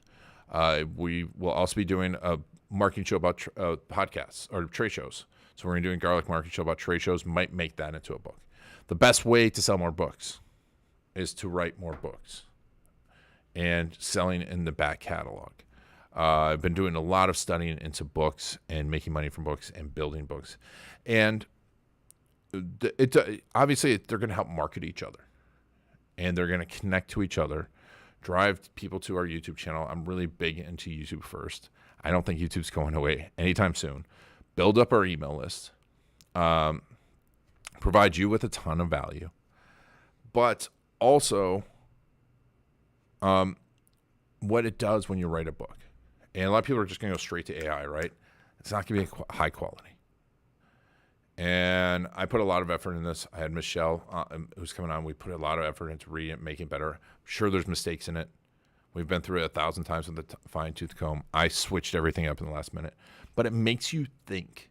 Writing a book makes you think about what you're doing at a different level. Because you have to explain it not on the fly. You have to explain it knowing that it's going to be out there by itself.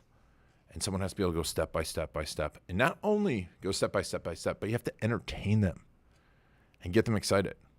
And I'm going to be incorporating more stories into the future books. It's going to be a little shorter. So I'm going to be able to add more stories like the YouTube book, which will be next.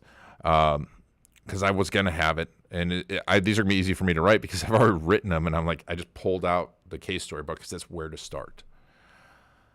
But I want you to know that if you can, even if you hate writing, I would suggest getting Lisa Tenner's journal, the writing journal, because it will prompt you on what to write. It makes you think in a different way. And this will be absolutely crucial with AI. After Michelle's on, I'm going to talk more about AI and what we're doing with it. But if you want to be really great marketer, I talk about direct response copywriting. My team's being trained in it. You have to be a strategist. You have to think about content. You have to be a deep thinker. You can't be chasing tactics. Because if you're chasing tactics, AI is going to beat you. I saw this before when I was a trader. You know, we chase tactics. And I'm like, this is a no-sum game. We would chase trading tactics, and then one would go away. Well, very rapidly, AI start to find those trading tactics. And that's going to be the same thing with marketing. Now that I can create copy, create websites, boom, boom, boom, boom, boom, boom, boom. You're going to have to think deeper. And writing and creating content is going to be important, as well as coming back to case stories, right? Because you're going to get the best content from your customer stories. You're going to get in-depth information in your customer stories. And we're going to go through the tackle box. And you're going to do that, and you're going to be able to think about your customers at a deeper level. And if you write to them, write to your customers, write talking to them, it will transform your content. It will transform how you think about it, transform your business. I know it has with mine. It almost to a fault because I'm constantly tweaking things. But I'd love to invent. And you'll have something else happen. And we've talked with Michelle when she comes on, is find huge opportunities inside your tackle box. Because you're going to find opportunities of new things to do for your customers, new products, new services, new angles for your services. And that writing will make that happen. And so let me make sure. I don't know if I put Michelle's. I don't know if I gave Michelle the link. Oh, let me email Michelle the link. Because I did not do that. I am the worst host ever. Let me do that right now. This is live TV, folks. Live. And I looked at my email. When you do a live for 3 hours, you get a lot of emails in the middle of a book launch too. Just link. Thank you so much. Please, someone have some questions. I appreciate the feedback. Melanie, thanks for the feedback. If you bought the book and you've read it already, please leave reviews. If you haven't bought the book yet, it's 99 cents, folks. 99 cents. What can you get anything at Starbucks for 99 cents? I don't think so. But also, when talking about book launch, The next thing, if I have a voice after all this, will be the audiobook. I plan on writing a lot of audiobooks, or reading a lot of audiobooks, narrating a lot of audiobooks. I love it. It's helped me to think through it, and that's another way of improving the book, because once you read it, you're like, oh, this makes no sense when I say it out loud. So yeah, it's launching a book's tough, but it is well worth it. I'm not going to be launching all the other books like this. They will be out there, but make sure to follow them. And while I'm waiting for Michelle, hopefully she's coming on. Let me text her too. Yeah. So it's hot here in Florida. I'd love for you all to, as you do this too, make sure you commit. I've talked about that before, but share your case stories. Share your successes with us. I was on with, like I mentioned, Lisa Pearson before, Mindful Millionaire, great podcast if you're thinking about wealth. And I didn't know that story. I gave a speech a few years ago, and she did some actions. Thanks, John. I appreciate that, Mr. Walters. I really do, that you're going to get that 99 cents, that everyone's going to spend that 99 cents today. If you read the whole book and you don't get at least $100 worth of value out of it, I'll send you the 99 cents back. Amazon will send you the 99 cents back. You can get the refund. If you have Kindle Unlimited like me, it's almost free too. So, yeah, wow. Let me see here. Oh. There we go. Michelle was on. I sent her the wrong place. There. I just sent her the eCam link. She was a last minute one as well. I wanted to do something a little different. I was going to just do some book education for an hour, but I thought I'd bring on some amazing people, teach you some stuff. Hopefully you got inspired by Tony. Make sure to follow all these people too. Tell them that they are some of the smartest people I know and the most giving, and get results. Everyone that we've talked to, just FYI, I've talked to their customers and done case stories with. I know they get results, because you can tell when you do case stories for people and the person's not really talking about real success. You're like, this doesn't work. I've had a few of those things. If someone comes to me and it's like, hey, we don't have any real case stories, I'm like, we're not going to work with you. Like, Mandy was saying the same thing. You won't get the best vendors if you don't have the case stories. But if you're going to go work with a marketing agency and you show up with a few case stories, that's going to transform your marketing results. Let me see here. It says Michelle is not able to get on. That is weird. Let me see here. There we go. Here she comes.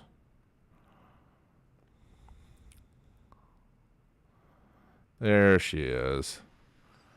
There we are. We got you in. Hey!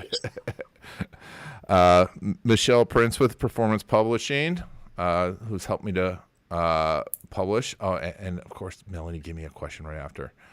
And I'll talk about that, Melanie. Thank you. But Michelle, we were just talking about how difficult it is to launch a book. And you helped make it so much easier, but it's so worth it. Tell us a little bit about Performance Publishing. You've been on it quite a few times, but tell us a little bit about who you work with, and what you do. Okay, first I just have to say, because I've been on listening and I couldn't get onto the link, and I'm like, yes, everything you're saying, yes, a book launch, it's hard. There's lots to do, but it's so worth it. And so I'm thrilled to be here to support you, Ian. So Michelle Prince, CEO, Performance Publishing, and we help business owners, entrepreneurs, founders, leaders, people that have a story that they want to use it and become the thought leader, the authority, build their platform, and really just establish themselves beyond what they're already doing. Your book is your business card, as I do believe. So, but so incredibly thrilled to work with you on both sides of the table, Ian, because I've got to experience your incredible work on the video case story side, and then obviously getting to help you with your book. So it's been such a fun journey. Thank you. And, and when we're talking about books and storytelling, when someone comes to you, how important is it that they have some stories somewhat ready to create a book? Yeah, it's a great question, because a lot of people think they have to have it all figured out. And the truth is, and especially for a nonfiction personal or professional development book, pretty much everything that you would put in that book, you already know. It's right here. Like for your book, you had been teaching it and talking about it and for so long. So if you don't know yet, it's okay, because with just a couple questions, it can easily get pulled out of you what that topic should be. Most people have multiple books in them. So it's figuring out, well, what's the best first book and for what purpose, whether it's building a brand, making a difference, that kind of thing. So it could go either way. But if you already know, it just makes it that much quicker. And we can help on either side of that, whether you know it or not. It's well, and also like separating out the books was important for me, because it was like I was trying to compile everything into one book. You'd think you got to have everything, and realizing, hey, it is multiple books. It is multiple points of reference, but also it's connecting it all too. It's because books don't just sit alone anymore, do they? No. I mean, and it's really not about a book. The book, in my opinion, is one of the easiest door openers. It's your business card, but it's a podcast, it's a course, it's videos, it's, the case story. It's all of the things that build that thought leadership and your brand. And the book is, in my opinion, the easiest. It's not the easiest for everybody. You probably think what you do is easiest, and I think what you do is the hardest. So, That's exactly it. Yeah, exactly. When you're an expert at what you do, it seems easy. No, but it's a powerful tool. I think what I like about it too is it's a barrier to entry. Because it's so easy for someone to make a social media post. It's so easy for someone to write a blog, but getting a book out there takes work. And but you've seen a lot of success for it. And let's talk a little bit about some of your stories of the things that books have done for people, because I think the case stories about the case story is a great thing. So tell me a little bit about what you've done for your clients. We've been through the tackle box process. I could pull up your tackle box, but I want to hear it from you. No, and it's interesting. So I'm just this week, we've been rebranding and redoing our publishing website. It's not live yet, but we've been going back through all of the video case stories that you did for us and rewatching them. And it's just amazing how first of all, how they work and how they just pull it all together. But there's a theme, across most of them. One, most people want to write a book for a couple reasons. One, to build a business or start a business, right? Two is to leave a legacy, for family, friends, those kinds of things. And three is to build something, like to make an impact, a difference. It could be a ministry, a nonprofit, whatever. But the theme is the same, in that they don't know where to start, or they don't have the time or the resources or they don't want to figure it out on their own. And so that's where we would step in. But everybody wants their story to make an impact in somebody else's life, whether it's for personal or business. And it's just that's what I continuously see. And something that you said before I was able to join on is it's more than just one book, though. It's, what is it? What are all the things that you can share with somebody to help them personally or professionally? And don't put it all in one book, because I know I don't want to sit down and read a huge book, but let's just say I want to focus on figuring out how to build my marketing and case stories. I want to read that book.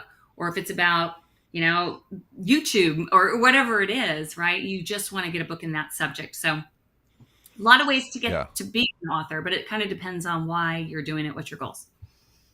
Yeah. And coming back to like that smaller book, because I was reading about this and I was thinking about it too, is we got to that bigger book not because that was the best method, but it was because traditional publishing used to work, isn't it? Like they needed the big book to get it up there and what it looked like to sell a big book. Yeah. And and how many people finish? I don't remember the last like nonfiction 400-page book I've finished straight through. Do we even pick them up anymore? I mean, That's the funny thing. I had this rule that I didn't even know was a rule, but in my mind, I live in Dallas, so to go anywhere in the U.S. was about a 3-hour flight. The farthest 3.5 hours. So if I could start and finish a book on that flight, it was a good day for me. It was a win. Mm-hmm. So I ended up picking up books around that size. Under 200 pages, easy to implement, and I could learn something and make it work in my business right away. Those are the books. That's interesting you say that too, because it's almost like a story about the book, because you feel like you won because you finished it. And that's I think that's an important thing, because I was really thinking about that. It's like, I want someone to finish this right away and then come back to it. And that to me, that's why I made the book the way I did. But it comes back to that customer story. Like, what's that customer experience of the book itself? And I think that's a huge part of it. And you've written multiple books. Tell me about how they affect each other. Wow. So that's a great question. Mine have built on each other. So I'll make it a long story short, but my first one was an accidental. I wrote it for my children. I wrote it, before I had a business. I just wanted them to know my story. That book took off. So it started to get me some speaking opportunities. So my next book was very focused on the kinds of speaking I wanted to get. And it was a book on productivity. And that book evolved. And a lot of what I wrote in that book was things that I was learning for myself on how to juggle, starting a business, traveling, having kids and all that. And I was busy. And then my next books the next 3, I would say, were really all about the writing, or about building your story, telling your story, sharing your story, because I kept getting people asking me about the book. And I'd say, it's not about a book, it's about your story. But I saw firsthand how that book, I wouldn't have been on those stages without that book. So the book was the door opener, but it was the story that built the community of people that wanted to hear what I had to say. So it's like, it kept growing and evolving and evolving. And my last book was more of a faith-based book, which never, when I started it, I think that would be on the platform. But I feel like as authors, we grow and evolve. And in the beginning, you think you have absolutely nothing to say before you write a book. And then you write a book and you realize, oh, wait, maybe I have a little bit more to say, and a little bit more. And then 15, 20 books later, you're like, okay, I think I still have more. Yeah. No, and I didn't ask you this before, and you didn't know I was going to ask you this, so if you don't know the answer, that's fine. But how did the KStory process affect, and like the tackle box process, affect your most recent book, or did it at all? From a marketing perspective, like how we marketed it, you mean? Or just even writing it or creating it or thinking about it? Like, did it affect, like, were you thinking about your clients and your customers in a different way? One of the things I'll never forget, when we had one of our first calls on the tackle box, was you saw something in my business and some of the prospects that we were talking to, and the clients and the people we did books for, that I never really saw it as, I just never really saw it so directly. And that was in the nonprofit space, because we do work with a lot of people that are trying to do ministry work or nonprofit work. And so you saw that. And so that, I think, really impacted the way, like, taking a step back, like, oh, you know what? I've always said, we're making a difference one story at a time, but it's so much more than just publishing a book. So the tackle box helped with that. For me, though, the case stories, you never really know. We do testimonials and things like that, and you get some information, but there were so many things said on those videos that I really did not know those people felt about the process, about me, about our team, or in some cases, even what that book did for them. And we get bits and pieces of it, but it wasn't until we went through that process that it was really, it was just really eye-opening. And I was so grateful for the experience, because it helped me to know, what we're giving back to people. But the people that were interviewed all said that they were grateful for the experience, like they wanted to share. So it was a win-win-win for everybody. That's an important point, because I feel like people think this is an intrusive process, but if you've really helped someone, people want to share. I mean, there's a few industries where it's tough, but I mean, we've worked with lawyers who helped people that were accused of massive sexual crimes, like very scary stuff, and they share that story because they know it's going to help someone, and it's how you frame it that you're sharing their story. And that's so cool. Go ahead.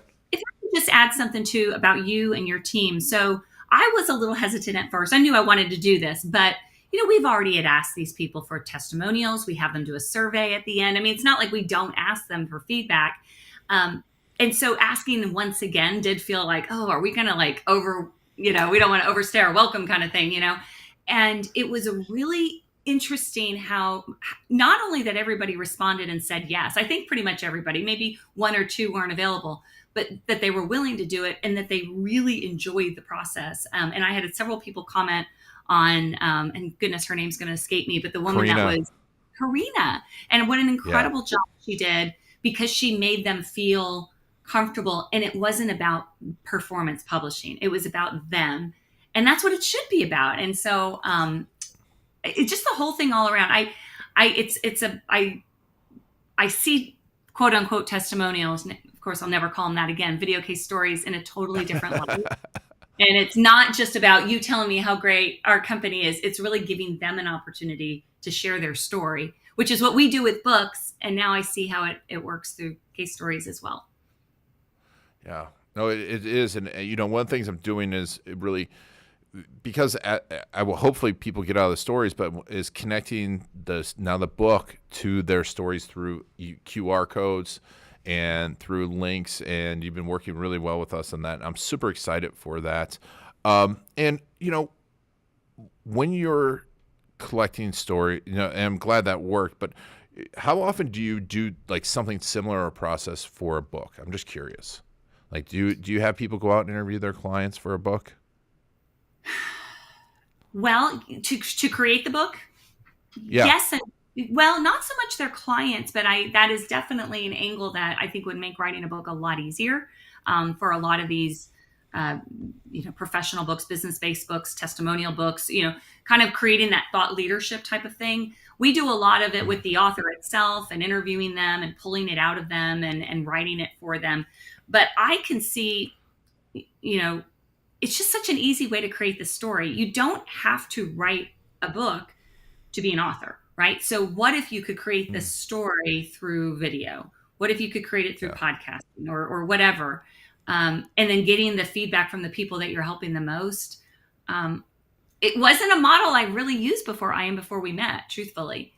But I see it now. I mean, I really see people using the case story process then, because what we talk about is the distribution of the stories, and a book is a great way to distribute stories. And that's what people, yes, people want to learn, but people pick up books. If they're going to finish them, they want to be entertained. And if you look at the best books, they're entertaining and they're full of stories. And it's a great way to, you don't have to tell your entire process as much as having those stories put into a book.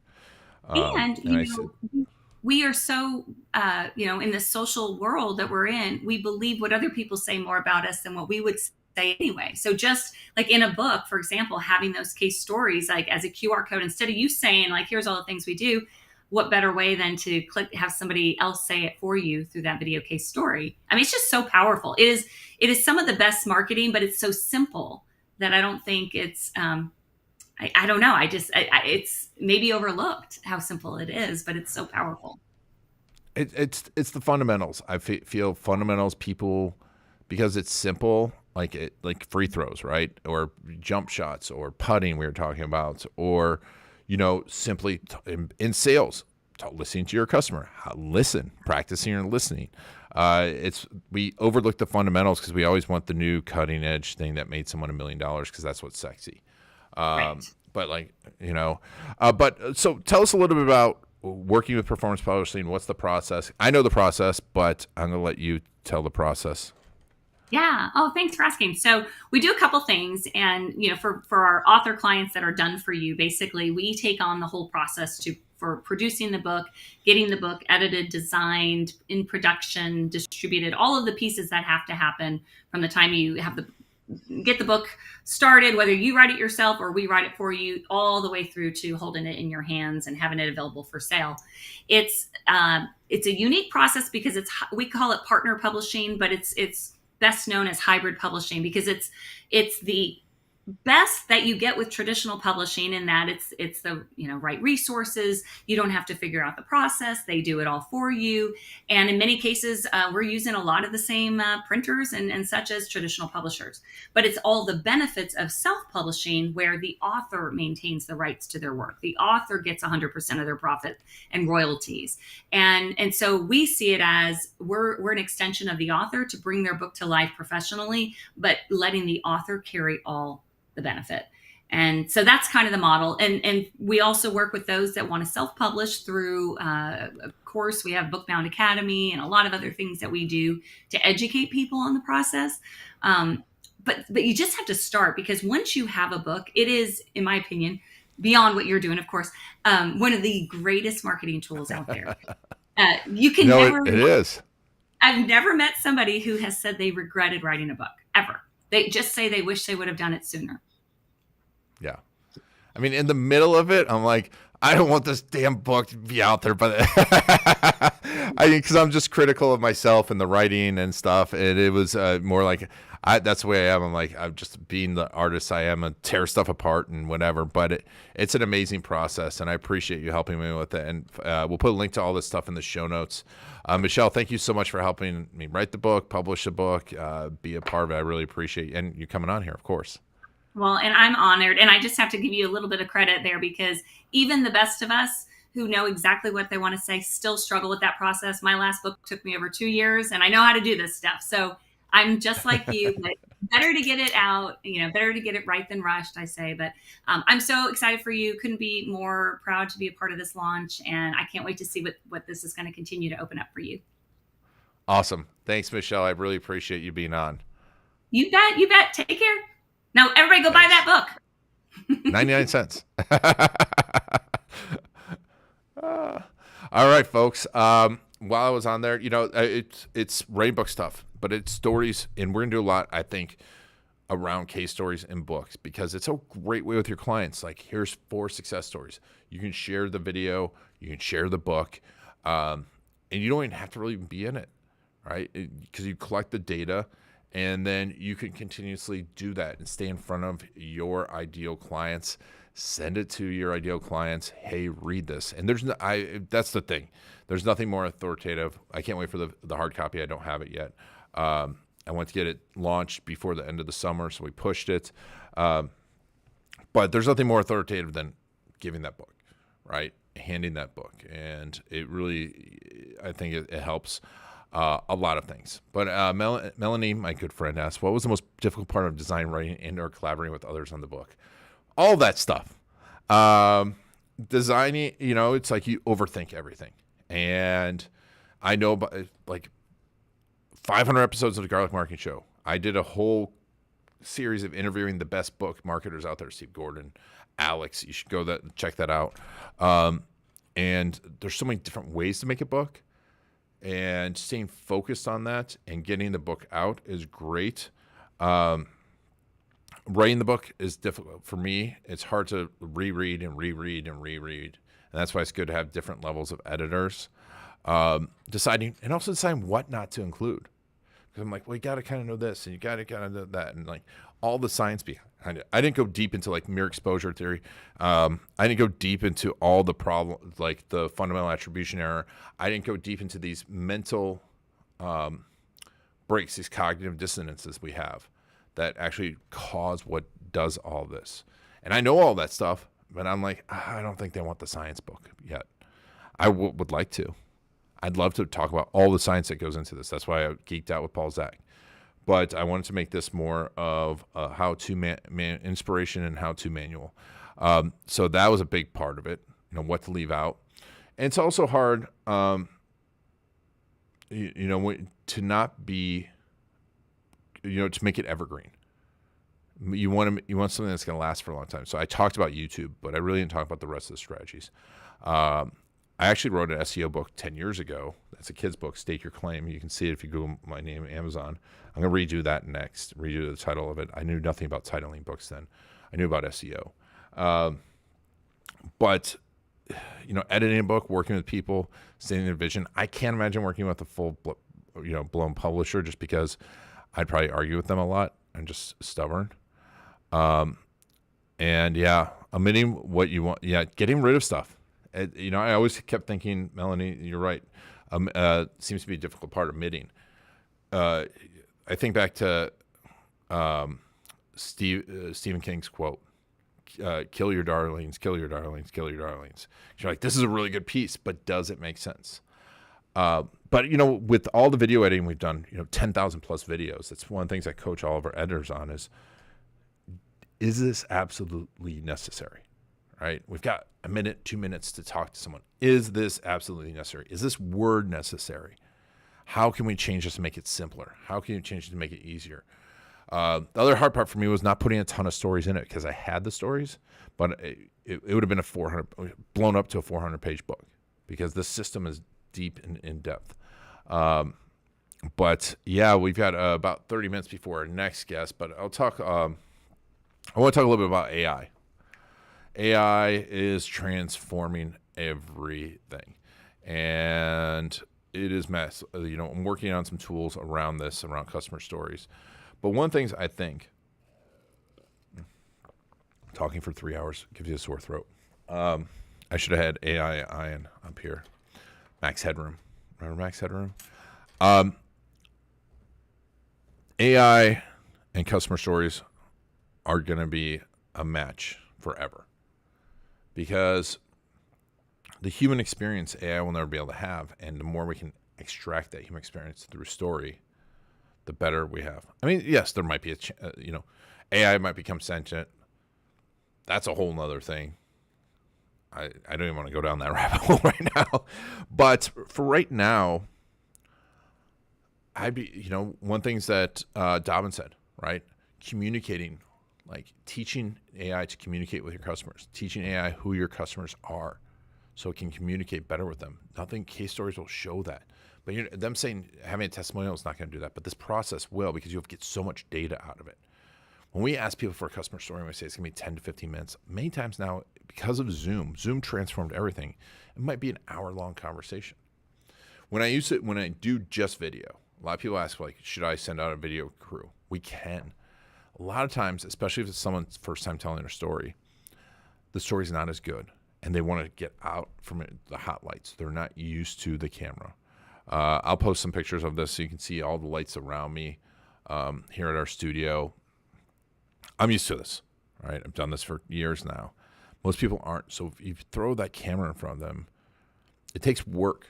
Like that interview process when that camera's in front of them, it takes work. But now with Zoom, they give so much data. And coming back to AI, you're getting this data now. You'll start to see patterns. That's something I've done for a long time, is seeing patterns.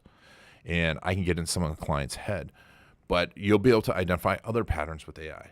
Certain words, word patterns, speech patterns. I think it's going to transform that. Additionally, one of the things that Paul Zak and I talked about was the emotional peak. Is the height of the emotional peak. I think they actually can now find it. If you watch the episode of Paul Zak and my last interview about his book Immersion, through smartwatches, they can tell emotional peaks, right? And they were able to identify now with smartwatches and this biofeedback what songs would be hit songs.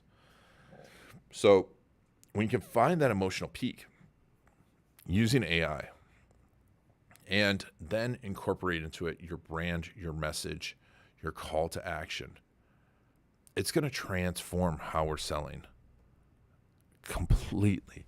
Because right now people are just guessing. We're just guessing when that brand should come in. And a lot of times people put their branding in the beginning or end.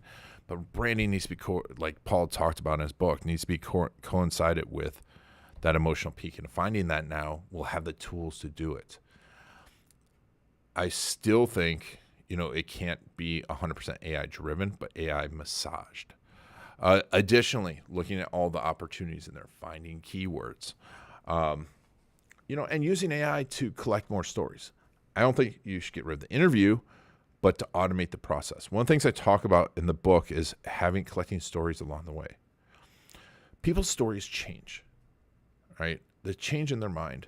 I think one of the great examples of this is in Malcolm Gladwell's last book. And he talks about, talking with strangers. And he talks about, I don't know if it's in the book or if it's on the podcast. I mean, once again, the story changes. Brian Williams got accused of lying, but Brian Williams believed his story, right? He got accused of saying, he was doing this, this, and this, and was in this part of Iraq, and he wasn't. But Brian Williams believed that story. Our stories change along the way, so we want to collect stories along the way, because your client stories, like, they're going to have that great moment, and you want to have that process automated. And you want to have that process there so you can collect the stories along the way, get the videos, get that aha, and form this bigger story and get more data. But it's hard because you're in the middle of being a lawyer. You're in the middle of running a marketing agency. You're in the middle of running your SaaS company. You're in the middle of all of this. And it's hard to be digging for those stories and find the stories, be ready. That's why it's great to work with KStory.com. You can just introduce us and we'll take it from there. I think the smartest companies are really installing this process. I did a great interview at Jotform, and you should go back and look at that because they talk about the Cincinnati Zoo and the panda and how they found the story, right? They're digging for stories, and you have to be that person. You have to be digging for stories. We'll talk about Walt in the book and how he used to walk the park constantly looking for the stories. And I think that's where AI is going to help you is – I've been using it a lot too as I think about story ideas or, talk to someone because you can quickly record the audio possibly and talk to them using the technology and use AI to clean it up or if story idea to remind you. It's all these spots along the way. It's this glue that it's going to form. I also think like AI and SEO is going to be a game changer, but here's the problem. Is the content that AI is putting out is you can't tell. You have to do plagiarism checks. And it's not original. A lot of times it's just not engaging. Engaging content is absolutely crucial for ranking. And it's going to be more important than ever. I mean, video, it's absolutely everything. YouTube rewards you from total time and percent time and click-throughs. AI is, it's going to have a hard time making that perfect. But engaging content is absolutely everything. So if you take that base content and now you weave your stories into it, you're going to have a content that's completely different. And I think that's also the next step is weaving the stories into AI content. But we're going to need to use AI to find opportunities. My next guest is coming on, uses AI, written a bunch of books, and told a bunch of stories. Incredible marketing guy. Incredible marketing brain. But man, if anyone's been on here for the entire time, I appreciate it. It's awesome. I wish we could see, I'm going to see here if I can find book sales and ranking. The ranking hasn't changed at all. And I know we've got a bunch of book sales that have come through. But that's the bad part is it's not, I'm so used to like the live data of Google. And I don't know where I rank right now. I'm pulling up Author Central here. Let's see if I can pull up some data on it. And yeah, the data hasn't changed at all since this morning. It's at 371,000. So you can see in here, if you guys haven't seen, this is what it looks like inside of Sales Rank. Down 50,000 spots since yesterday. I had like 4 sales. I know we've had more today, so it's not coming through. This is the book, my SEO book that I'm going to be renaming. And we can see the category rankings on Amazon. So it pulls up here. But once again, I thought it was changing every hour, but it's been the same all day. Unless everyone's selling the exact same amount as was us. Yeah. Wow. I don't know if I can talk anymore.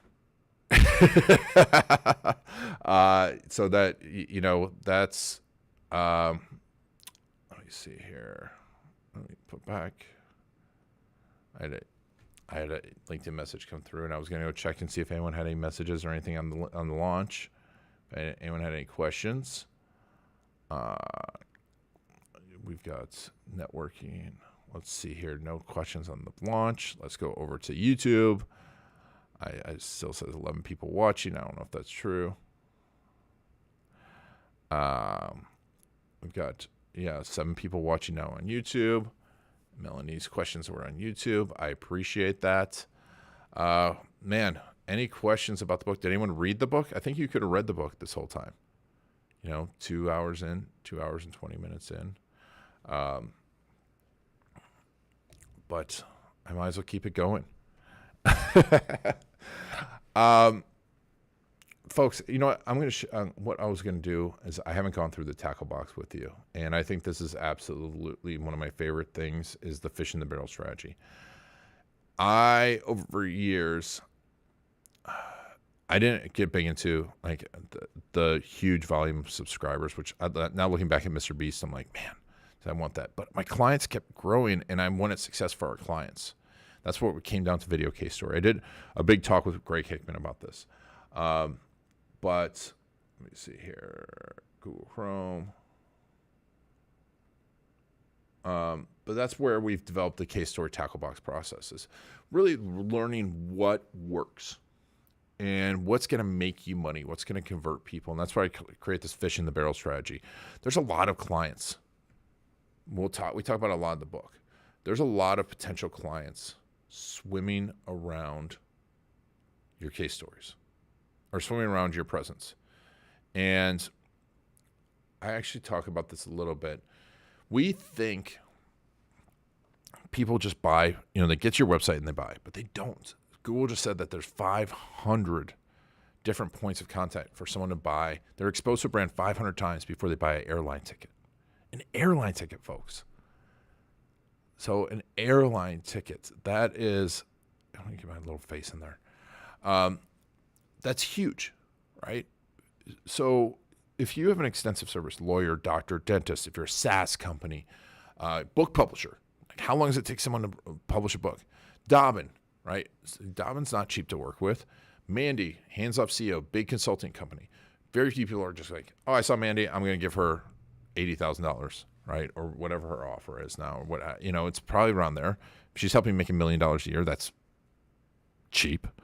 But they see you over and over and over again. The big questions that someone has is, have you helped someone like me? Do you understand my problem? Can you solve my problem? Have you solved a problem like mine? And how did you do it? And that's where the customer stories come in and the case stories. But you don't have to be running tons of traffic to these. In fact, clients are swimming around. That's why I came up with this time. They're going through your presence. They're exposed. They're thinking about it. But if you just get one client each year from using case stories in each of these points, and your average lifetime client value is $5,000, which is pretty low if you're a consultant, right? For most agencies, it's like $10,000. Oh,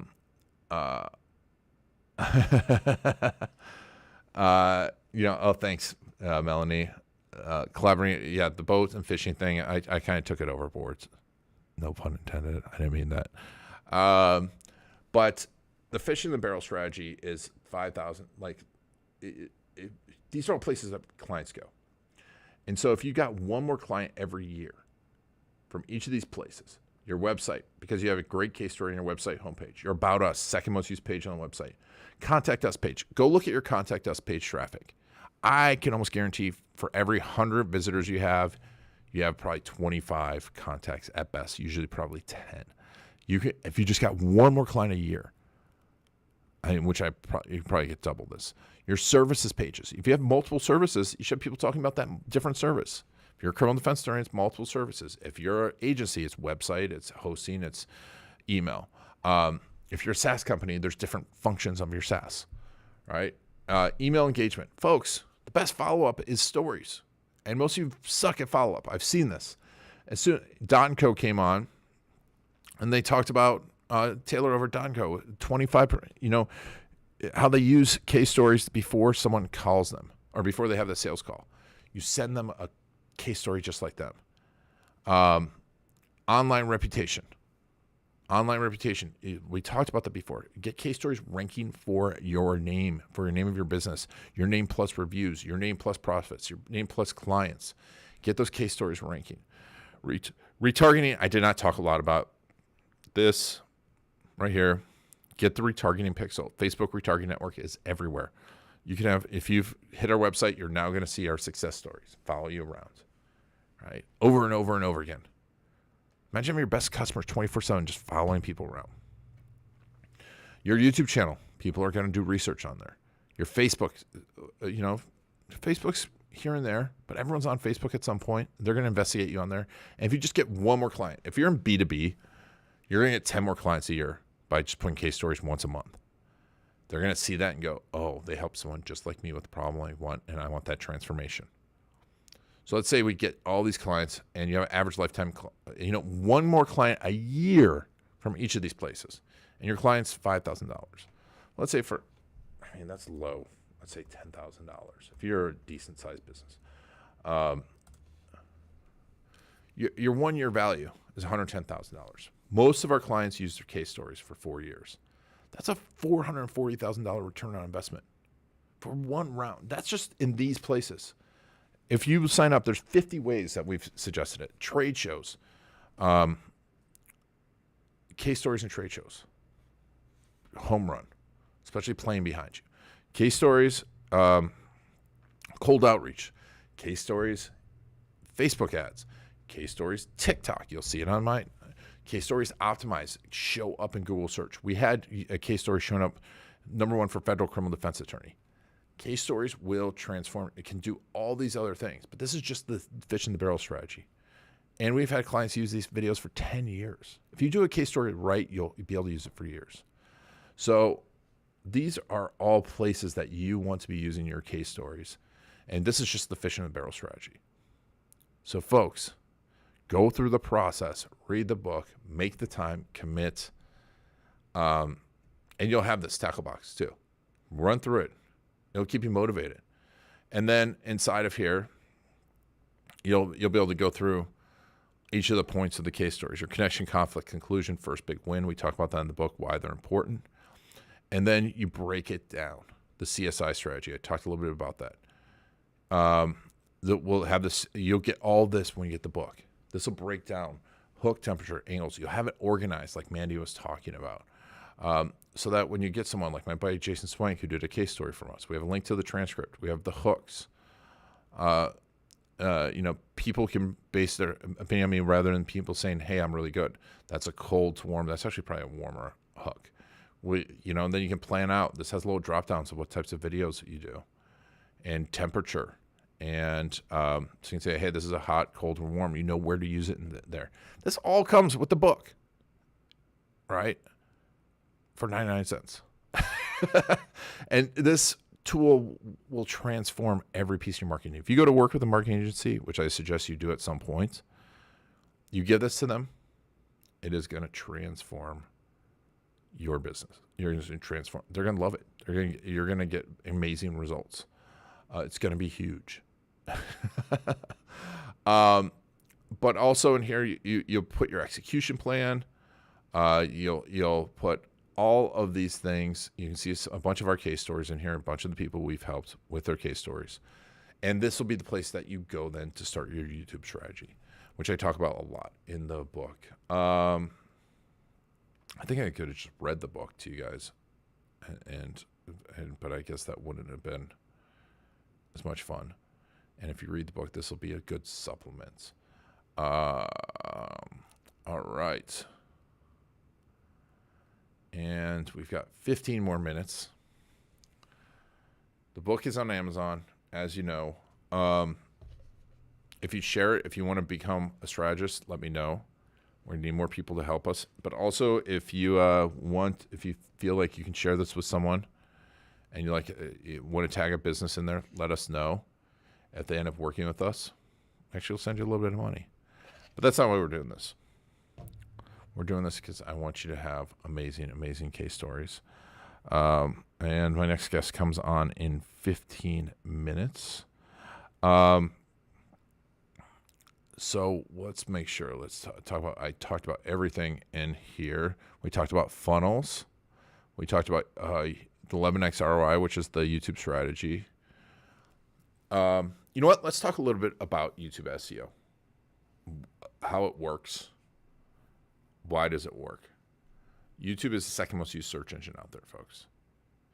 And we talked about the importance of getting it ranking, but how do you optimize these pages? Well, there's a few things.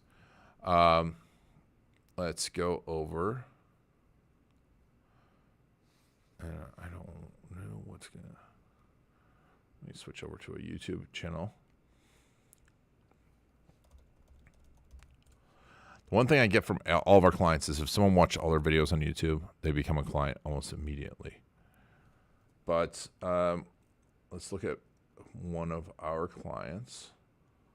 And, or let's just go to video KStory. Let's go to our homepage. Actually, we'll go to Bad Rhino. Let's talk about Bad Rhino. My buddy Marty.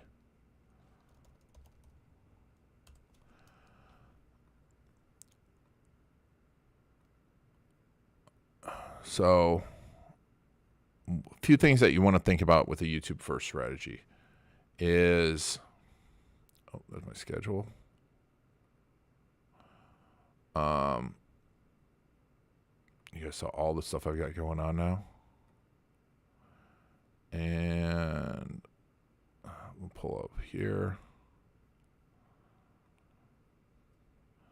You can see there, some of this data is mine. But they've treated their business like the videos that they want to show first. So they talk about Bad Rhino. A lot of people don't treat their website, YouTube page like a website. You need to. You want to answer the questions of your ideal clients. These are some videos we actually shot here with Marty. The biggest mistakes, social media mistakes made, right? Marty speaks to not, he's optimizing his content not just for a marketer. He's optimizing for people that want to hire marketers. So digital marketing services, you see 20,000 on here, Bad Rhino digital marketing. So these will all show up. So Bad Rhino client review, right? These will show up for here. And boom, what did I talk about before? Owning the online reputation. So that's one way, is optimizing the YouTube site. But now also, let's talk about optimizing the video itself. Let's go to our page.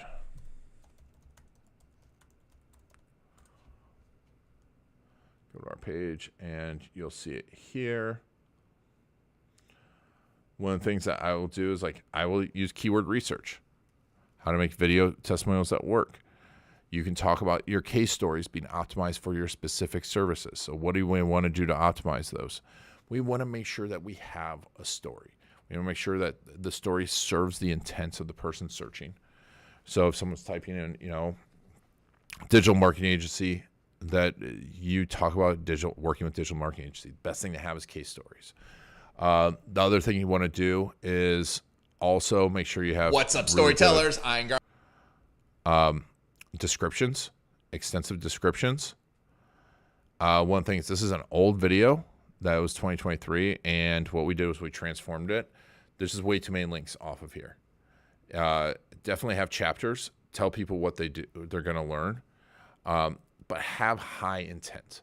This is where understanding and listening to your customers will help you out, is what are their big questions that they have? What are the big problems that they had early on? So you can create the case stories. The other thing, obviously, you're going to need to do is add tags to this. You want to add tags into it when you edit the video.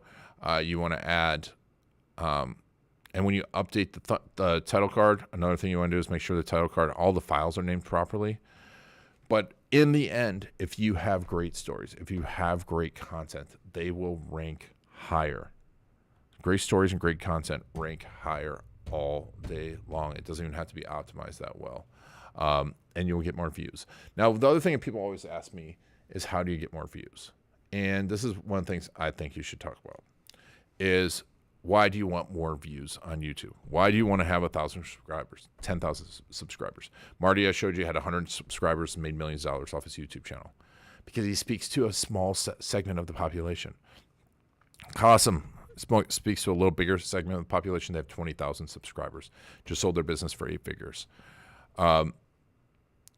Optimize for the person, not for those vanity metrics. That is the number one thing I can tell you, is optimize for that. Let me see here. And Melanie said their son, I won't name him, uses YouTube to first upload trends to get views. Then he uploads personalized videos that he wants to reach his audience. This is it.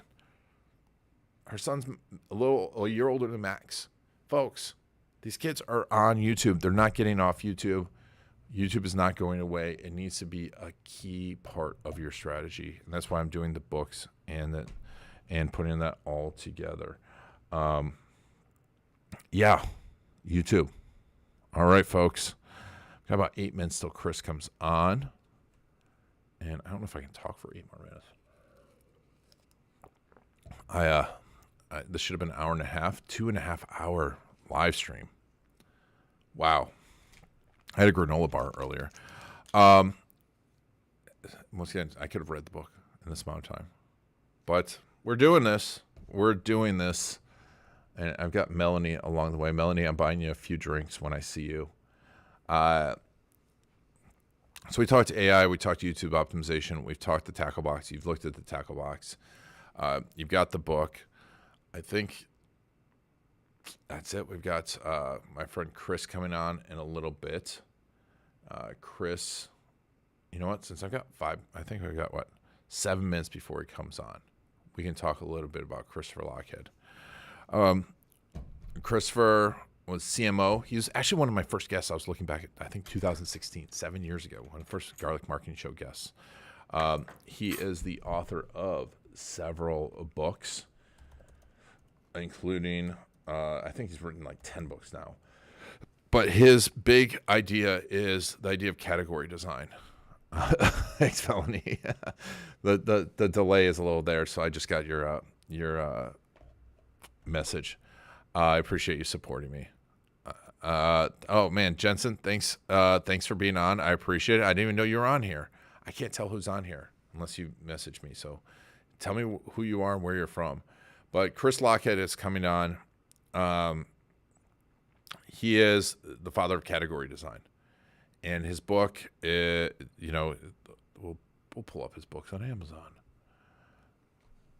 because he has written some amazing stuff on really differentiating yourself in the market. So I'll pull up his books.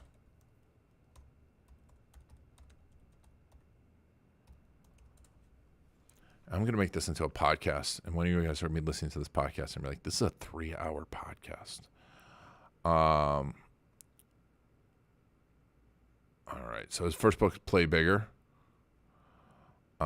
This is what's interesting. There. So you see, Play Bigger. Well, amazing book. 22 Laws of Category Design. Claiming your niche, share your POV. And we're going to talk about that today, his new book. Snow Leopard, how legendary writers create a category of one. Niche Down, the category design toolkit. Marketer's Guide to Category Design.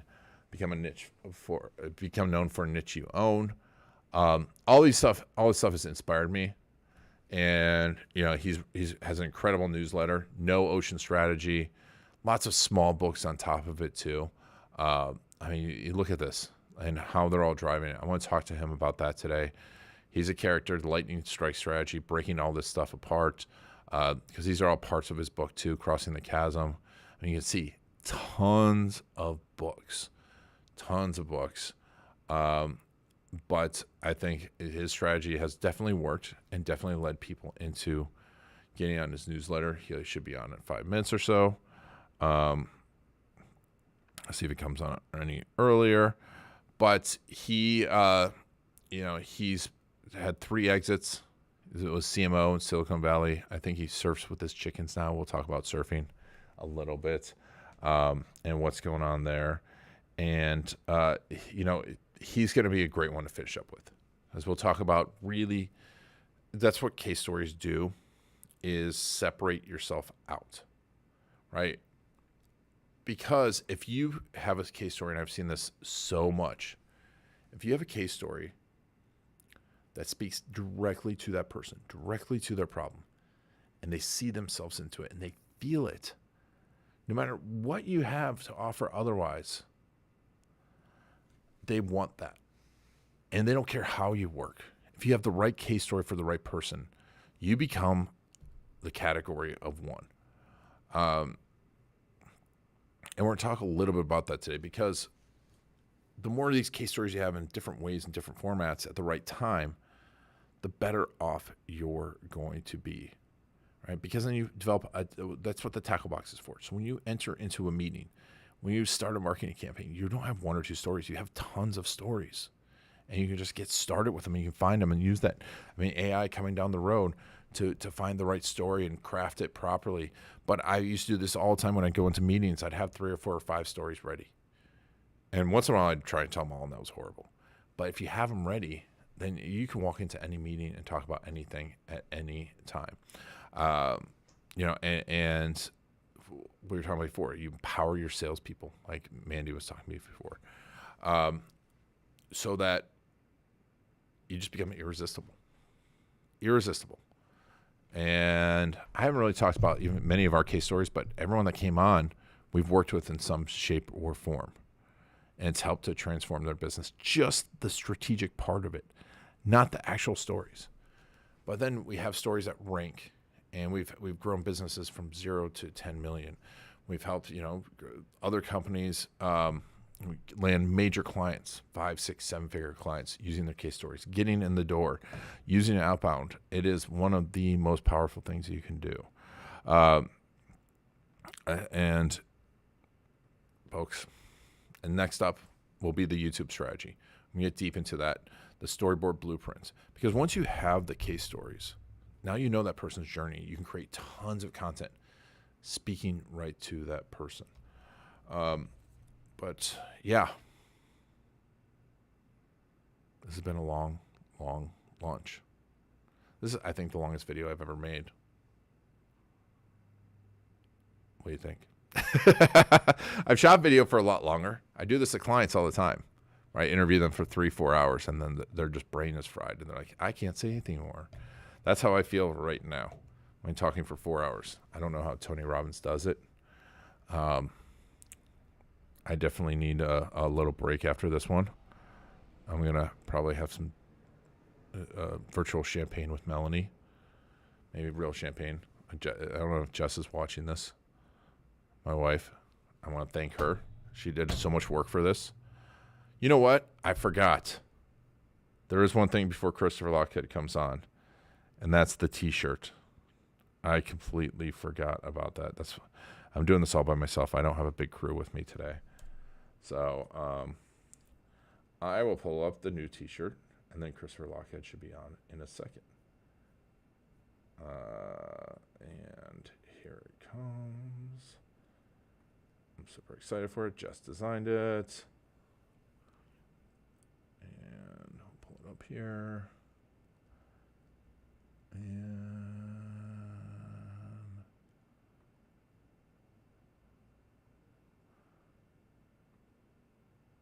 boom. Best storyteller wins. I was going to model for this t-shirt. This guy begged. I know. I'm much better looking than him. No, but I'm super excited. We'll be giving away a few of these t-shirts. And definitely for everyone that's on. And Melanie, I'm getting you a t-shirt. You want a t-shirt. If you've watched this and you haven't bought a book yet and you want a book, if you want a physical copy of the book, let me know. Just comment off to the right, and I will send you a signed copy of the book. The first 2 people say I want it. The best storyteller wins in the comments. I will send a t-shirt to. I probably should have launched this earlier on. That's one thing I learned. This is my first ever live book launch, so I would have given away these t-shirts earlier. But whoever wants a t-shirt, comment. Best storyteller wins. First 2 get a t-shirt. And if you give me a comment why you want the book, the signed copy of the book, I'll put that on there as well and send you the first 2 people to do that. So And then Christopher Lockhead should be coming on in a second.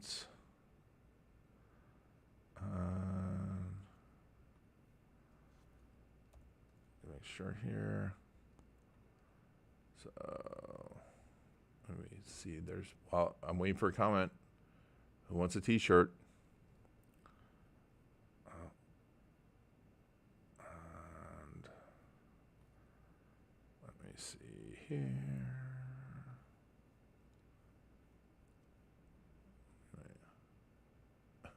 Thanks, Jess. I need some champagne. All right. Melanie, you're getting a T-shirt. There's not an extra T-shirt. You're getting a T-shirt. Chris isn't getting one. I don't see him on here.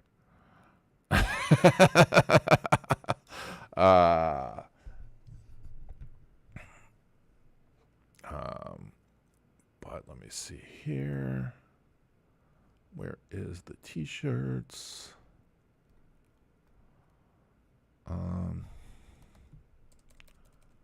Make sure Chris is coming on. Dun, dun, dun, dun, dun, dun.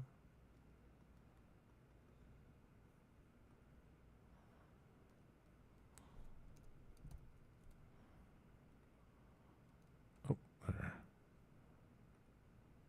Oh.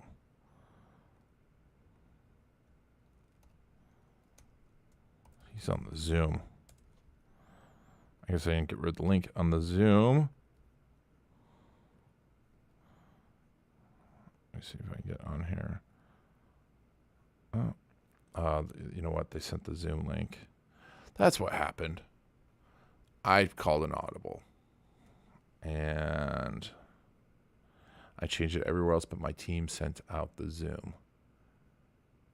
Oh, Chris is... Thanks, Chris. I will get you a T-shirt. I appreciate it. I'm glad you're multitasking. All right. And hopefully, I don't know which Zoom room. I didn't have Zoom going.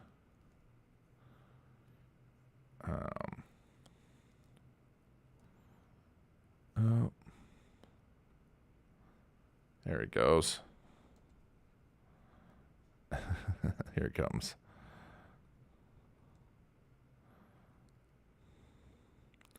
Christopher Lockhead.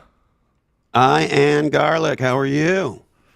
I'm awesome. We were just talking all about you on the I live. didn't do it. She said she was 21. We weren't talking about that. We were just going through all of your amazing books, and I was saying about all of the amazing things that you've done. And I don't have a cat with me, but your cat looks very cuddly. He is very cuddly, and he's actually he's a cat who identifies as a dog. So he follows me around the house all the time. His name's Bean, and he was a rescue. He was the runt of the litter, and that's why we got him, because we thought he was going to be little. And he's part Maine Coon. He's 20 pounds, and he loves to be in the studio and go in the car and go for walks and do all this other. I take him to Target shopping with me, do all this dog shit with me. Nice. That 20 pounds. I think that's a pretty sizable cat. Yeah, well, he's half Maine Coon, and some of them can get to 25 or more, I guess. Yeah, we have a very mean cat. So if she was 20 pounds, she probably would kill someone. But he's a big well, thank you sweetheart. so much for being on. I'm super excited to have you. It's been a while. Yeah, of course. I was just talking to everyone about you're one of my very first podcast guests, like 6-7 years ago. I was looking at it was like 2016. I think when you were starting up all this stuff, and you just launched the book Play Bigger. And so little things have happened since then. But tell me about. Let's talk about just category design in general, because I think this is an important thing because we're talking about case stories in the new book, but I'm saying how case stories can help you really stand out to and be the only choice for something, but like then taking the next level of category design and really in your new book, 22 Laws of Category Design. What does category design do? And then let's talk about those laws. Well, on one level, it's category design's about radical differentiation, and ultimately being so different that you become known for a category or a niche that you own.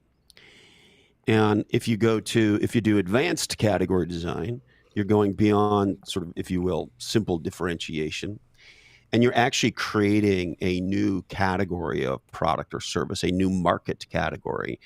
And if you sort of think about it as an analogy, when you and I go to the grocery store, we search down the aisles for categories of things we're looking for. You're looking for produce, you're looking for cereal, you're looking for, whatever it is you're looking for. And so what category design ultimately is about is picking your own aisle that you create, that you design in the grocery store, that you can become the category queen or king of. And we did the data science research on this to figure out what percentage, at least in tech markets, goes to the number one, that is to say, the leader in the category. And it turns out that number is 76%. And so the aha here is, if you're not the company designing the category, you're playing for 24% of the opportunity. But if you can create your own category, that is to say, your own niche, Bean, let's not get your butt in the shot. Your face is one thing, but your butt is a whole other thing. He's a very nice furry butt and everything, but okay, there you go, buddy. I think Cats love to show off their butts. Yeah, he does, and he's a show off because he's handsome. That face of his gets him out of a lot of trouble. I'm sure. And so companies that don't just introduce a new product, but introduce us to a new way of living, working, or playing, and in so doing become dominant in that. I was listening to a podcast yesterday with the CEO of Ford, and he was talking about how he was driving a Mustang EV, whatever. They're not really Mustangs, though, whatever the things they are, those SUV things they call Mustangs that aren't real Mustangs. And his kid was saying to him, Dad, this thing's a real pain in the ass because there are not very many charging stations. And hey, there's all these Tesla charging stations, and why aren't we using them? And he explained to the kid, well, our shit's not compatible with their shit.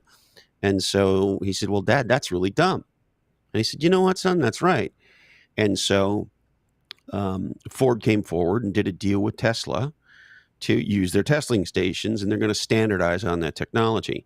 Well, that's exactly what happens when you're the category king, in this case, Tesla. Your technology becomes the standard for an entire new sector. And so now you have competitors adopting their standard. It's amazing. But we were talking Tesla, right? Other people can use this in their industries, can't they? It can be used by a smaller company, and how does all that day happen? long. Let me see. We didn't try this ahead of time, but let me see. I'm going to show you one of my favorite examples, if I can find it. There it is. Incredible. Okay, so now let me see if I'm able to share my screen. I'm going to show you how a small business absolutely changes the game with category design. And let's see if I can. I think the share should be near the top for you. Yeah, I see that. But I'm trying to share this photograph because it'll be way more fun if I can do it with the actual photo. I'm not seeing the photo actually come up here. It might say preview, or if I don't know if you're on a Mac or. Yeah, I'm on a Mac. So it says. I can see some documents that I'm working on. Yeah, it'll be Finder or Preview on the share. Maybe it says, maybe if I pick Window. What happens if I do a tire screen? Does that work? Let's see if this works. Do you see anything? Do you see a photo? It should be showing up for me. Let me see. I don't see it. Oh, There's you by yourself. Share window, maybe. Yeah. Photos. There we go. Let's see if this works. Did that work? I don't know why it's not sharing. Okay, so let me explain it to you then. Yeah. So my wife Carrie and I are at our local farmers market a couple of weeks back, and we're walking around, we're buying all the stuff that you buy at a farmer's market, and we encounter a sandwich board sign that's a chalkboard, and it's right in the walkway. So number one, market where your super consumers are, right? So in this case, they're selling popsicles, but what the sign says is, in smaller writing, sheep, yogurt, and then in bigger writing, popsicles, and then in smaller writing, $4 each, and an arrow pointing this way. And the sandwich board is right in our walkway. We got our tomatoes and whatever else we got. And we stop and we say, I never heard of a sheep yogurt popsicle before. And there's an interesting thing about this sign. The sign is marketing the category, not the brand. Sheep, yogurt, popsicles. And it's also telling us that they're radically expensive. I did some research. It turns out, Ian, that the average popsicle is somewhere between 25 and 50 cents. Yeah. And so with that one sign, they're designing a new category. And they've done it by creating, if you think about a Venn diagram, of three separate things: sheep, yogurt, popsicle. And they're further differentiating with a radically high price, $4 each.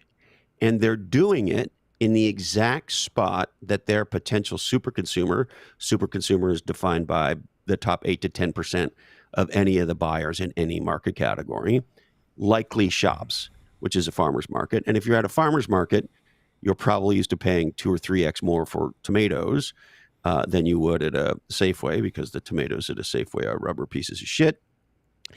And so you're dealing with a buyer who is a little less price sensitive.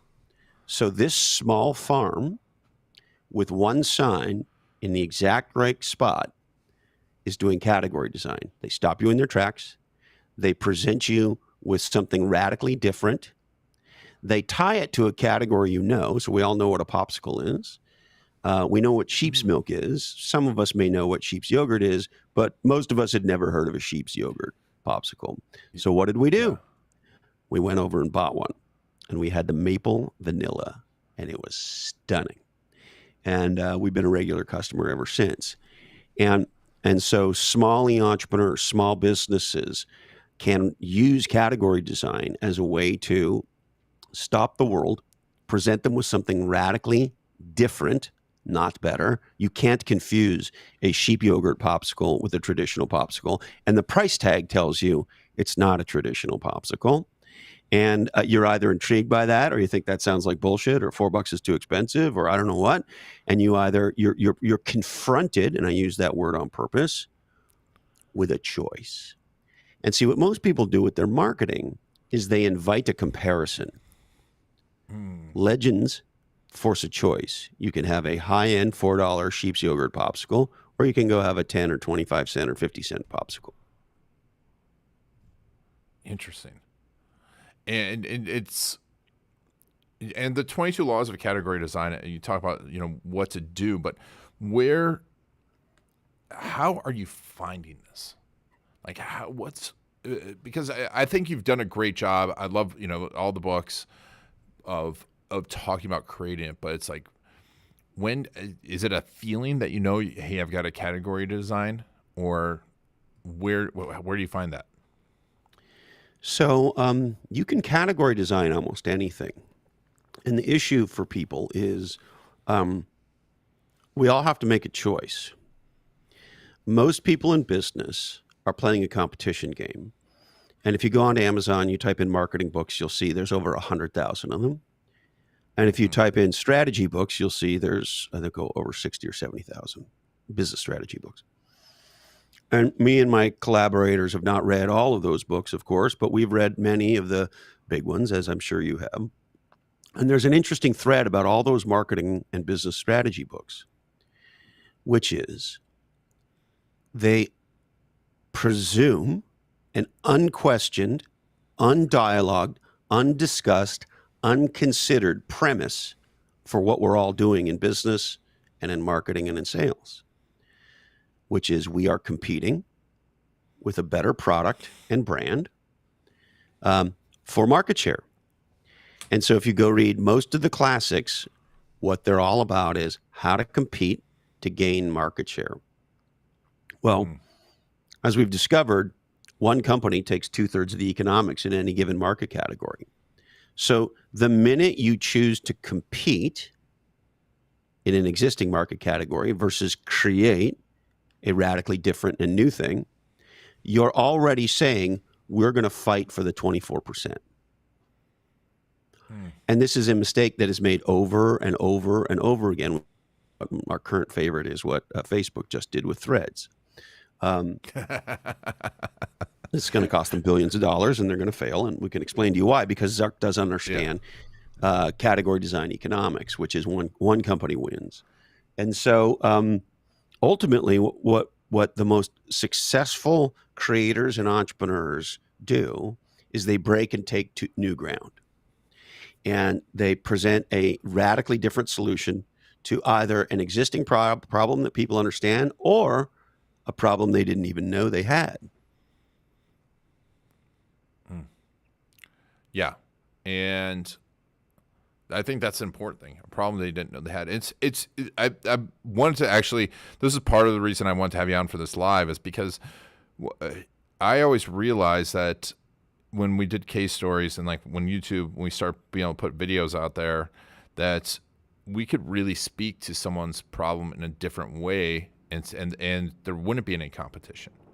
Because if you speak to it and you find either a solution like no other, and part of that solution is much deeper than, hey, I'm going to be your criminal defense attorney, or I'm going to get you a yogurt popsicle. It's everything around it that needs to be explained in a story. But also, you can get now all this stuff, that problem people never had, we can get that in front of them in a different way. And with, and you've kind of done that too, right? I think with your books and everything. And I want to segue into that because I think your book strategy is amazing and your newsletter. And I want to talk a little through that because you've come at this a whole different way of building your audience and monetizing the audience. And I mean, I wouldn't even call it monetizing the audience, but also a different way of becoming an author. And can you tell me a little bit about your strategy around that? Sure. Well, you said it, but I want to underscore it. My motivation and the motivations of my collaborators, I'm in a business writing band called Category Pirates. And we could talk about why being in a writing band is really a fun way to do it, if you like. But I guess first of all, we're not trying to monetize anybody.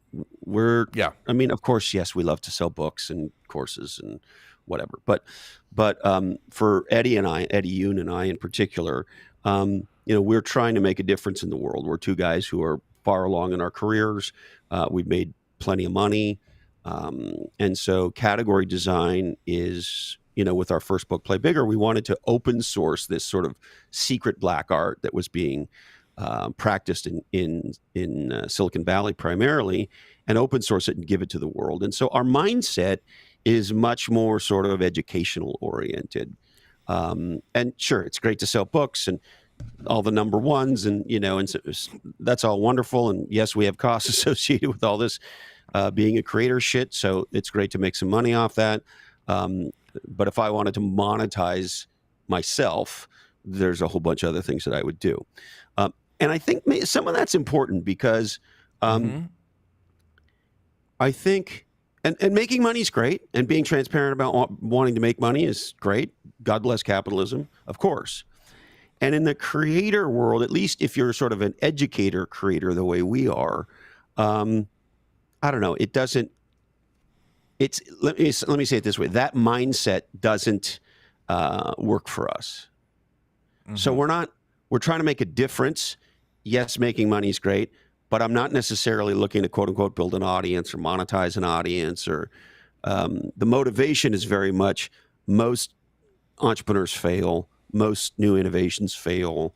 The life of a S&P 500 company is shrinking radically over time, and so the truth is most new breakthrough innovations end up on sort of in the graveyard of awesome, because they fail to make their place in the world, and the creator or the entrepreneur or the innovator tries to find a place for them, when in point of fact every legendary creator, entrepreneur, and innovator made their own place. And so the sort of motivation that we have is maybe different than a traditional kind of creator.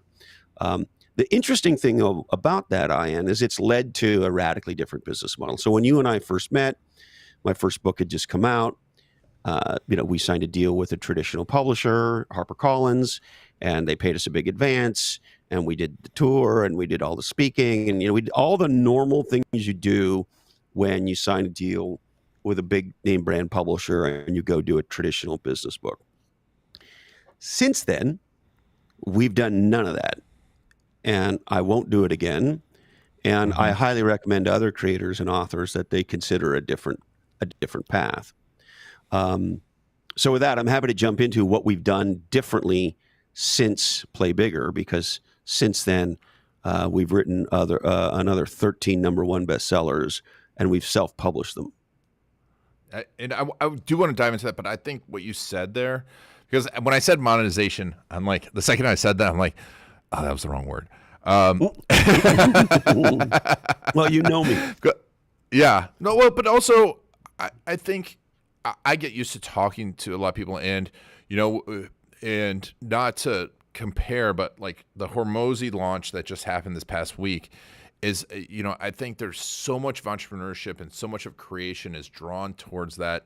Let's get as big an audience and make as much money as possible. And if you're not doing that, then you're doing this wrong. And I think that's to creators like yourself. And I feel like I fall closer to your category where, like, hey, I want to make a difference and help people and create amazing stuff. And for the right people, that's going to be right, but it's not for the entire world. It's for the right people. And, to your point, when we look at, Walt Disney and Steve Jobs were two of my favorites. And I think they're way overused, but they're both amazing creators Steve Jobs cared about money, but it was only a point system. Walt, if he didn't have his brother Roy, would have been bankrupt 1,000 times over. Right. But they created the most amazing. And one of my favorite Walt quote of all time is, "We don't make movies to make money. We make money to make movies." And of course, that sums it up. And the Hormozy thing is interesting because, first of all, I take my hat off to him. He executed what in category design we call lightning strike, and he did it in extraordinary fashion. And so he gets credit for that, point A. Point B, I have not read the new book, but I know some folks who have, and they say there's some parts of it that are gross. A gal I know who read it, who's a CEO, said there's definitely part of him that gives you some throw up in the back of your mouth. But she said there's also some good learnings in there. The thing about him that's interesting is I wonder why a guy like that, who seems to be more substantive than, Gary VD or Grant Cardone. I love Kai Gary Lopez. Yeah, Gary VD, it's a socially transmitted disease. He seems like he's got a little more substance than some of those hustle porn stars. But I don't know what it is with men in the creator space that have to fucking, I'm tatted up and I'm in reasonably good shape. And, I train martial arts and I do a bunch of, very dude shit. But you're not going to see me standing in front of a fucking car or a plane or all jacked up yelling a bunch of stupid, problematic garbage about, you need to go. Well, there's one guy, I'm blanking on his name, and he's another one of these jacked up hustle porn guys. He had a book coming out called One More, and his whole breakthrough idea was, the best people in the world do one more sit up, one more push up, one more heart get cold. And it's like, I don't know, how many more of these sort of jacked up, roided up looking hustle porn dudes do we need yelling bullshit at us? And so I understand he's probably got some quality in some of his work, and so that's great if he's helping people. I think that this is just my personal opinion, that radically undermines a lot of value. So anybody who presents that way, and there's a ton of women, there's a female version of this that's not that different, although it's feminized.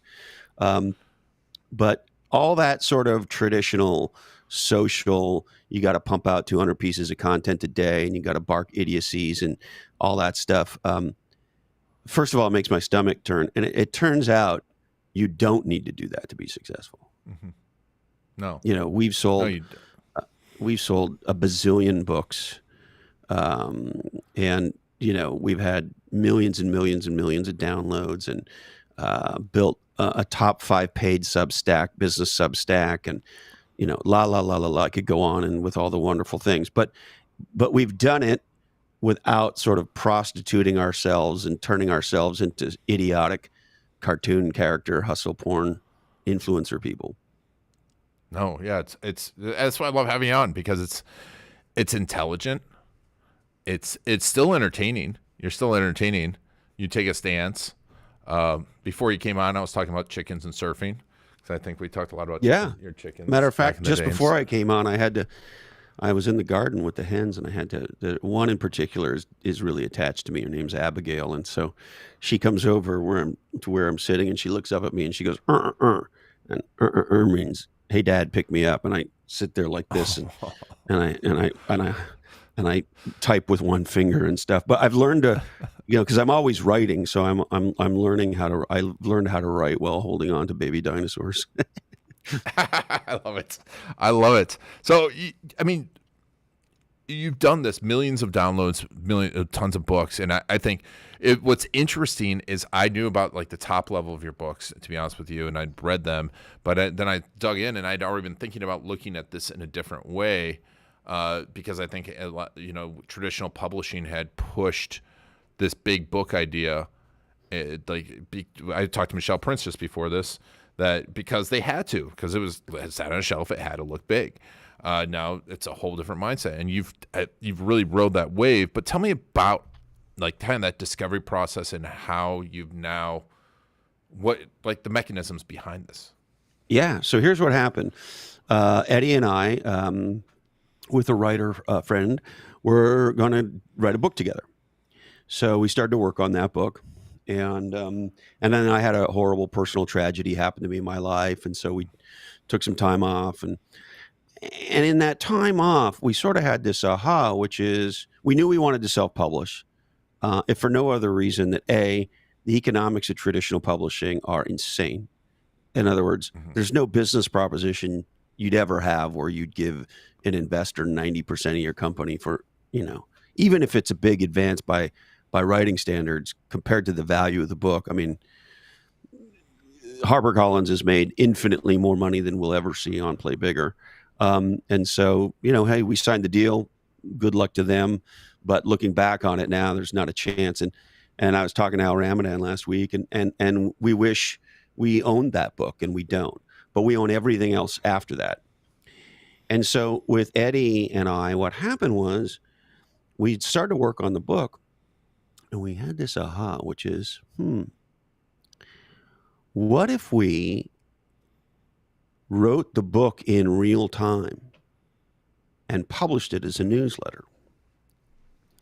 And that's how we started Category Pirates as a Substack.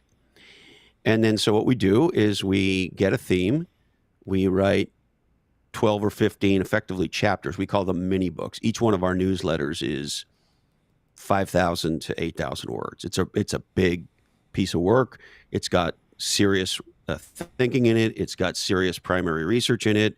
It's a big idea. It's radically different and challenging to the reader. And it's all about how you design and dominate market categories over time. So we did that, and then it worked. The Substack took off. And what we did was then we took 10, 12, 15 mini books, newsletters, put them together, and ta-da, that's a book. And so what we've done essentially is we've created a newsletter that pays us more by a lot than any advance would give us. Our supers love that, super consumers. And then when the book comes out, we've sort of road tested the ideas in a highly collaborative way with the people who care the most about category design and breakthrough marketing ideas and breakthrough startup and innovation ideas and all the good shit. And some meaningful percentage of the people who pay an annual subscription for the Substack, which is $200, it's not cheap, also buy the books. And even if they don't buy the books, and this is sort of brass tacks marketing, the number one source of marketing is, was, and always will be word of mouth. And you never see WOM in any marketing plan. You never see budget or strategy or campaign focused on driving WOM. You never see it. Our whole business and the publishing business, if you want to call it that, it's a hobby fun business. But in that business, that's exactly what we've done. And so we've inverted the model, and our supers drive WOM. So some of Category Pirate subscribers will buy the book as well because they want a physical copy or they want it on their Kindle, and even though they have all of it. And there's slight differences with the book. Of course, we add some things and all that. So, but basically, if you're a subscriber, you get 70 to 90% of what's in it. And whether they buy the book or not, tons of WOM. And so we're in a position now, when 22 Laws came out a couple months back, we knew, Ian, that it was going to hit number one on day one in multiple categories. It was number one in marketing and number one in startups at the same time, which is a hell of an achievement on Amazon. There's over 2 million new books a year that get published. And so, but the reason we know it's going to do that is, to your point, we've built, and I wouldn't call it audience, I'd actually call it community. And so, and a community of highly enthusiastic entrepreneurs, marketers, business leaders who think this idea of being unique, being different, taking and breaking new ground, and ultimately being the company that designs and dominates a giant new category is a cool way of thinking about it, as opposed to being a traditional smooth-brained monkey who just competes for demand created by somebody else. Anyway, the point being, we've created a real community. And so when we launch a new thing, it's guaranteed to do well. Whereas most authors write the book and then they go, shit, how do I market the book? Yeah. We're building community, and we throw off books. It's a different mindset. And authors who don't build community long in advance of their book coming out, based on what I know now, are insane. And I made that same mistake when Play Bigger first came out 7 years ago. I didn't know any of this. So we spent a year and a half, 2 years writing the book, and we started marketing the book, a month before it came out. Well, I would never do that again today, and actually don't have to, because we have, and this is part of category design, we have a flywheel working, and a WOM-based flywheel, where I log on to LinkedIn or Twitter or whatever every day, and there's, a meaningful percentage of people sharing things about category design, whether it's our work directly or things that they've done in their business or things that they've seen that's cool. And so there's a whole community of folks sort of centered around this idea of being the people who category design the future of business. And so, so that flywheel just makes the category, if you will, of category design grow. And it's at a place now where you could take me or Eddie or Al Ramadan or Kevin Maney, any of kind of the primary early guys, out of the equation, and category design as a business discipline will continue. And that's how you know you've invented something bigger. You've created a movement. You've rallied people around a radically different point of view, an idea that makes a difference for them, and as a result, they participate in something. And so that's very different than, how do I get you to buy my product? Yeah. No, it's so funny because you and I didn't really talk about, I didn't send you my book or anything, but I knew like there was this idea around it, and it's and it literally has a chapter in my book called the KStory Flywheel, and it's that same thing. It's this idea of listening to your customers, creating, making it better, listening to your customers, creating, make it better, so that when you do launch, they're a part of it, and they're willing to spend top dollar because they're part of your community, and you're speaking specifically to them. And I think that word community is so important versus audience. I think it's such a subtle thing, but it's a community is a conversation. And that's, Yes. like you're saying, in social media, it's so funny how much social media is not really social. It's fucking antisocial, right? Yeah. And look, the thing that a lot of people don't realize is some of the biggest creators in the world don't necessarily have massive social followings. I mean, we just had Bruce Feiler on Follow Your Different, and Bruce is, in my opinion, an American treasure. His last book was called Life is in the Transitions. And it's an incredible insight around how most of us, basically what he figured out, primary research, is that approximately half our adult life is spent in some kind of a transition. We leave the home, go to college, although I didn't go to college, but go to college and then maybe get a job and a spouse and a kid and a house and you're sort of moving from here to here.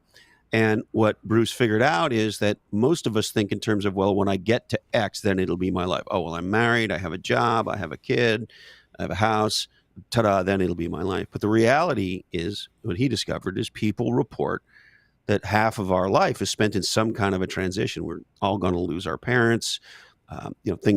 Kids are going to grow up and go to college, et cetera, et cetera. And so he wrote this incredible book. And it came along at a time where our family had recently suffered two kind of horrible tragedies in a row. And it was very powerful. And then he wrote a subsequent follow-up book to that called The Search, where he took some of the learnings from Life is in the Transition, sort of applied them specifically to your career. And I think the subtitle for The Search is something like, how to find meaning at work in a post-career world. And again, he does some super thoughtful stuff there. Anyway, long story longer, Bruce Feiler has sold a bazillion books. He's the creator of a very popular sitcom about dads. He's done all sorts of incredible things. He's had an incredible career. He's won every award there is to win. And, if you go look him up on Twitter, I don't know, he doesn't have much of a following because he's not focused on creating followers. He's focused on making a difference. And, he uses social, but it's not a primary vehicle for him. And so I think in the digital marketing world, we've gotten very confused about a lot of things that don't necessarily make a very big difference. Oh, I agree. 100%. And actually, almost like worse than not making a difference, they make a negative difference because we see people following the trends, the TikTok trends, whatever, to get the most views. And then they stop creating it. And then they wonder why they feel empty when they have this big following and it just looks like everyone else. And they don't know what to do with it. And look, I've gone viral many times. It doesn't change much. And views, so here's one of my current favorites. So Meghan Markle is one of the probably top 200 most well-known people, certainly in the Western English-speaking world. And so she, and I don't know what her followership on social media is, but you got to believe it's in the millions. So she goes off and then she does a deal with Spotify to do a podcast. And they pay her $1 bazillion, and she gets all these, name brand celeb idiots to come on, and they talk. I don't know what they talk about. I never listened to one. I never listened to that. But here's somebody who's more well known than 99.999% of the people in the world, who is on the #1 platform for podcasting now. Spotify is getting paid $1 million. Spotify is pushing that shit real hard, and it gets canceled. So if it was true that it was about brand and distribution and plays, why did she get canceled? I think it was after 10 or 12 shows. And then why does a no-name asshole like me have a podcast that's in the top 0.5% of podcasts? and I've been doing it for almost 7 years now. And same thing on the books. And there's a reason. And the reason is this: the category makes the brand. The reason I'm successful and Meghan Markle is not is because I'm known for something. I'm one of the category design guys. And in the case of podcasting, I've developed a reputation. That is to say, I'm known for a niche that I own as having one of the leading unedited real dialogue podcasts in the business space, right? There are others, by the way. I don't consider podcasters or authors or any creators competitors. If you're doing great work, I love you. And if you're a donkey, you're a donkey. But anyway, my point is, Markle had no differentiation. She had nothing unique. She didn't have a unique point of view. And so she's just a famous person talking to other famous people. Well, that's boring. And yet, Gary VD and all these other idiots in the digital space have convinced everybody that what you need is to puke out a ton of content, raise your profile, and become generically famous, get a lot of views, and everything will work. When in point of fact, that's actually not true. Very true. Yeah, it's so true. I mean, what you're saying about it not being true is because I see people, I know people have millions of followers on YouTube, and they're chasing it, and they're making a decent amount of money. But also the second they stop, they don't make a lot of money, and they really haven't created, like, you miss that feeling. I think there's people out there too that are just 100% money motivated, but they're so loud right now that it's taking away people that I think would be better off following you and paying attention to what you're doing and making them pay attention to that, because they're like, that's the way I guess the internet works. Look, that's very cool and kind of you to say. But here's an interesting thing. So I suck on Twitter. I always have. I've never gained many followers, but I like it. I like Twitter a lot. I use it more as a user than as a. And sure, I put shit on there to try to be helpful and post some shit about podcasts or whatever. But it's not really. I'm not trying to do anything business wise of consequence there. And for some reason, it's not my platform. Anyway, that said, I have a couple of interesting follow. My greatest social media achievement of all time is the Foo Fighters follow me on Twitter. I have no idea why. They're one of my favorite bands. I think Dave Grohl is probably the greatest rock star of all time. So I'm deeply honored. I have no idea why the fuck the Foo Fighters follow me, but they do. And then a few months back, I have no idea why, John Cena, the wrestler, followed me. So I followed him back. And ever since Elon put the view count on the tweets, we're all starting to learn something. So I'm just on John Cena's right now. So on Twitter, John has 14.1 million followers. Mm-hmm. And I'll just go back a little bit. So if I go back through his most recent tweets, 14.1 million followers. How many people do you think see his tweets based on this counter that's now on here? I just pulled it up, so I'm like, I didn't even know. Like, I haven't been on X, I guess, in a while. Yeah. So it looks like he's getting roughly 500,000 views per tweet. Mm-hmm. He's got some under that. He's got some at 600,000.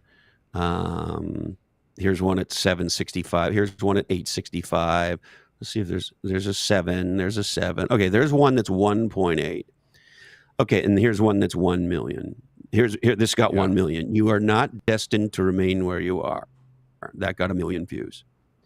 But interestingly enough, that's only, you go, 1 million views. Holy fuck, that's incredible.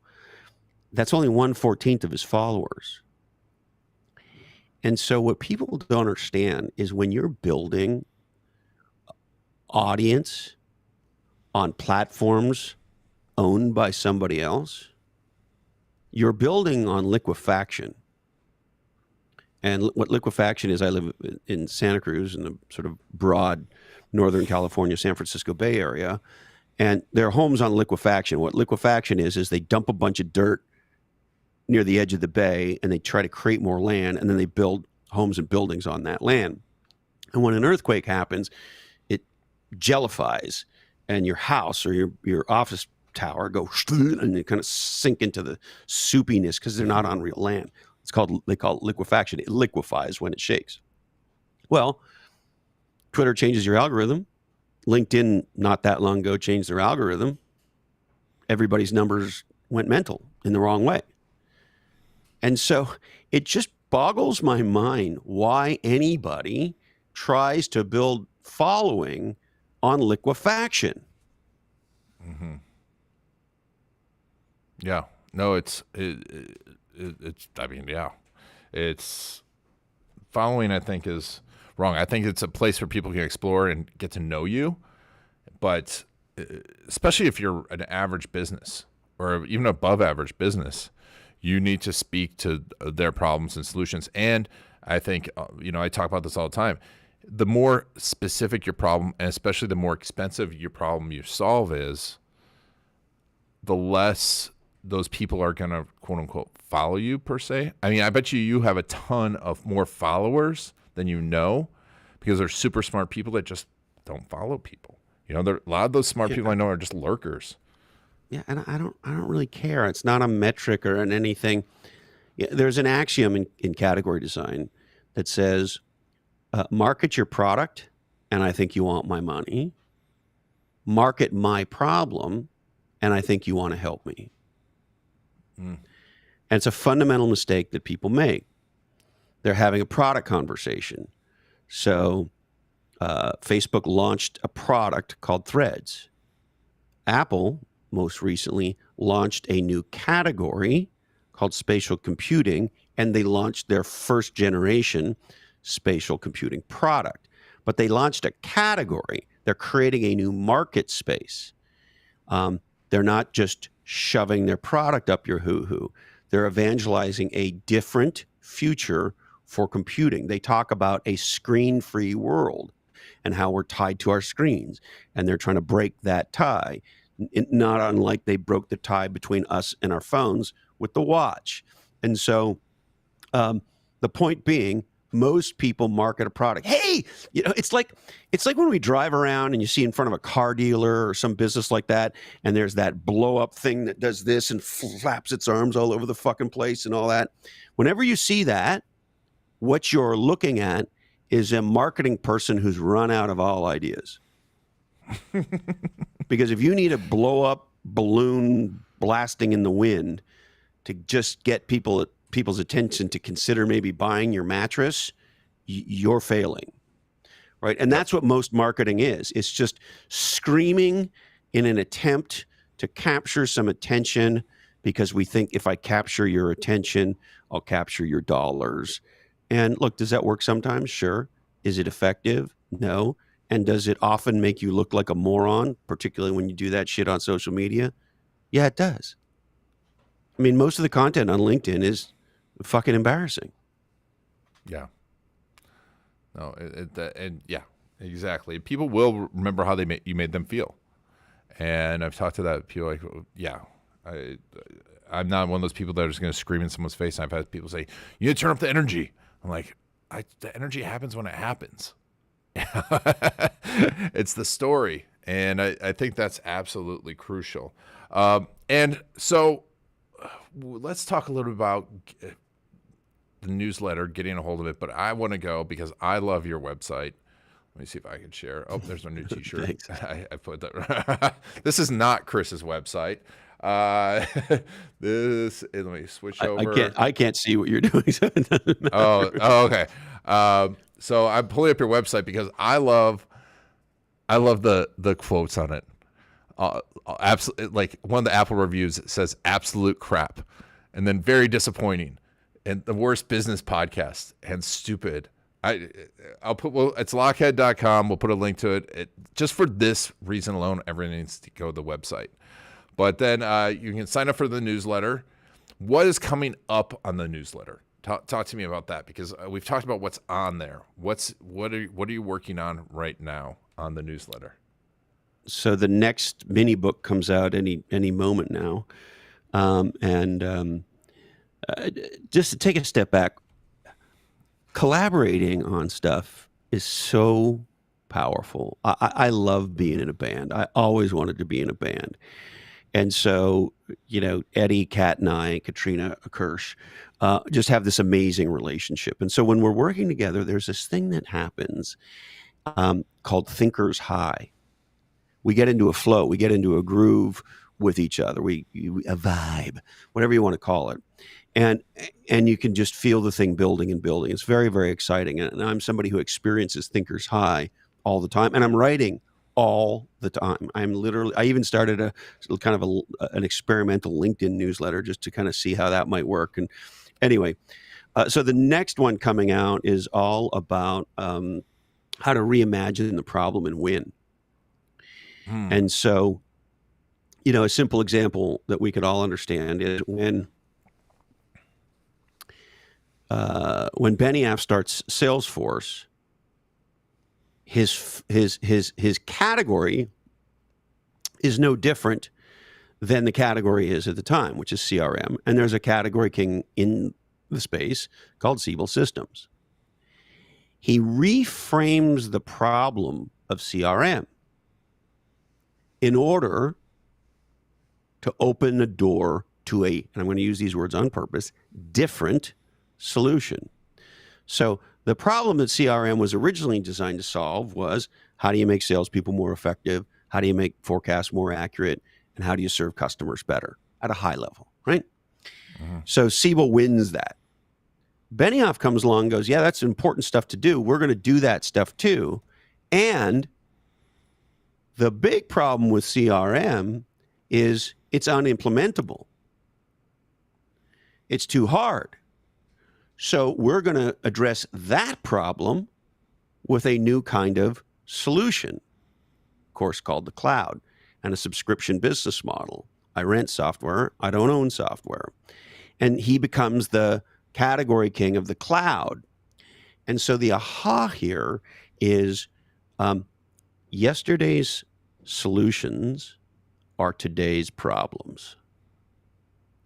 And if you want to design a breakthrough new category, all you have to do is look at what's thriving today, and then you'll see the problem of tomorrow. So in the enterprise space, there's this company called Okta, and they've been incredibly successful. They're publicly traded. They have a multi-billion-dollar market cap.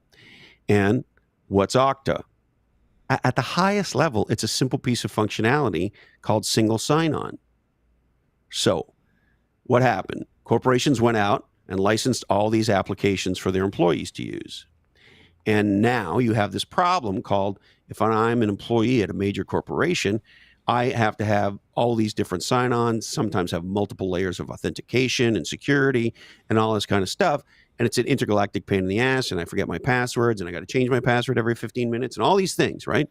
So corporations solve a problem called, we want to enable our employees to be more productive and effective at work. They buy all these different applications. That solution then creates a new problem called, how do I deal with all of this?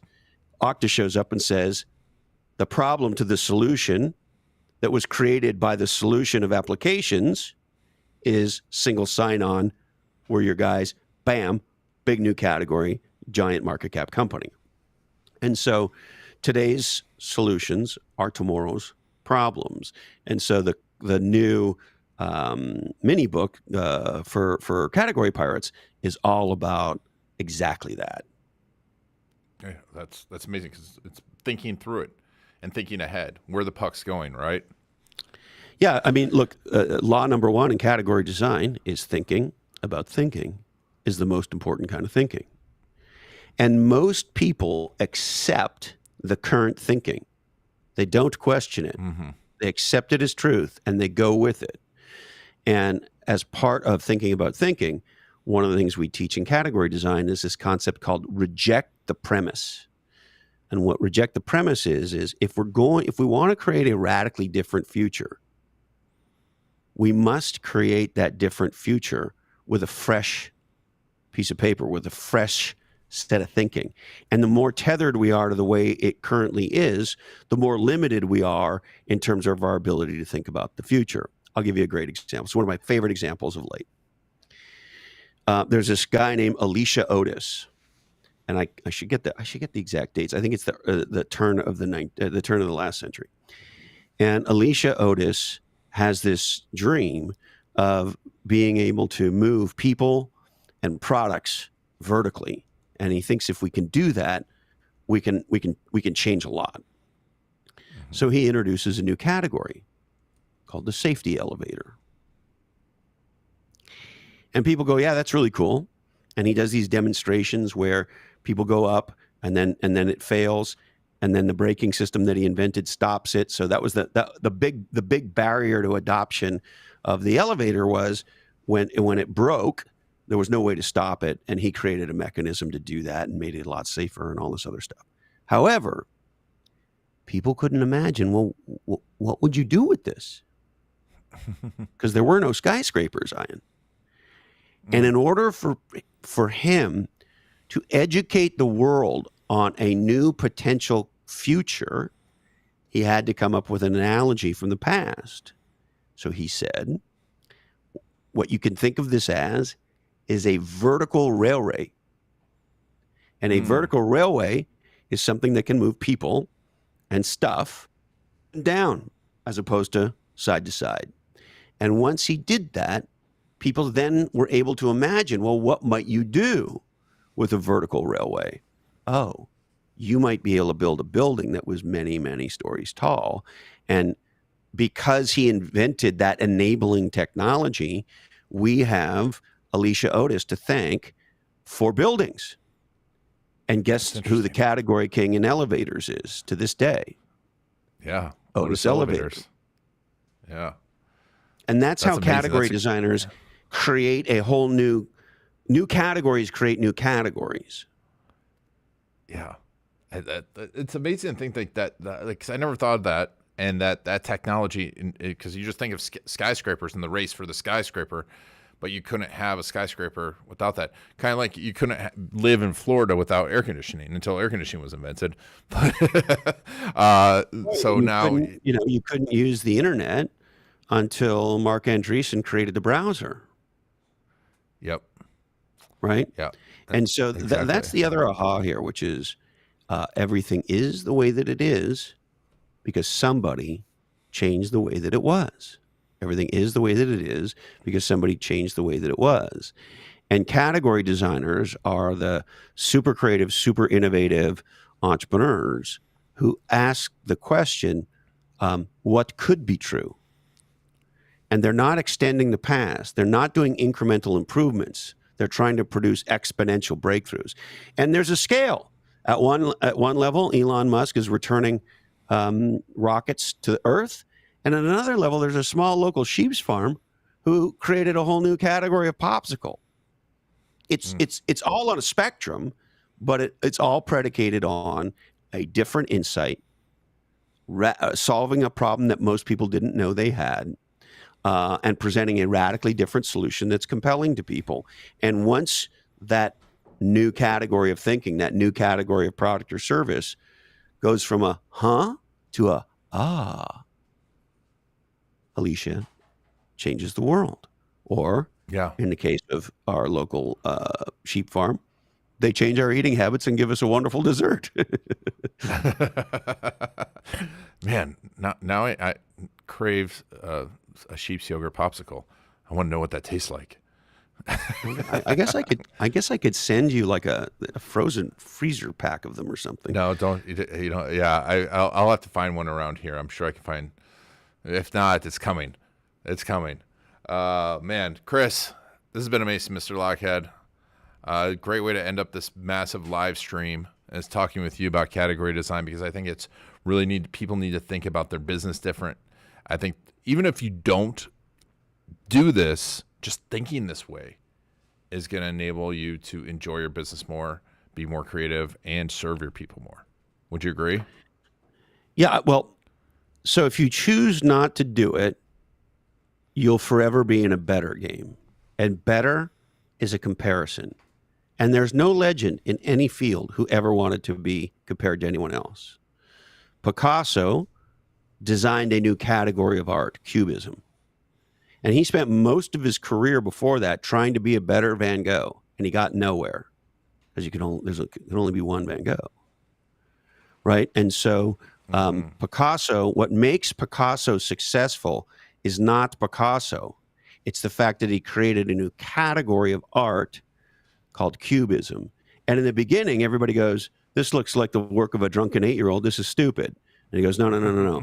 That's where you're wrong. It's a new category of art. And he explains the new category. And so to get back to your question, category design is a different lens on business. And you can learn it, but it's more something you get than learn. And once you get it, you'll start to see it everywhere. Right? So right here sitting next to me, I have a bottle of Jack Daniels, but it's not your regular Jack Daniels. It's single barrel select. So it's Jack Daniels is the brand. The category is Tennessee whiskey. And now they've created a new subcategory called single barrel select. And so this relationship between what is it and then who provides it. People care what it is first. The category makes the brand. The category makes, if nobody is interested in Tennessee whiskey, nobody buys Jack Daniels.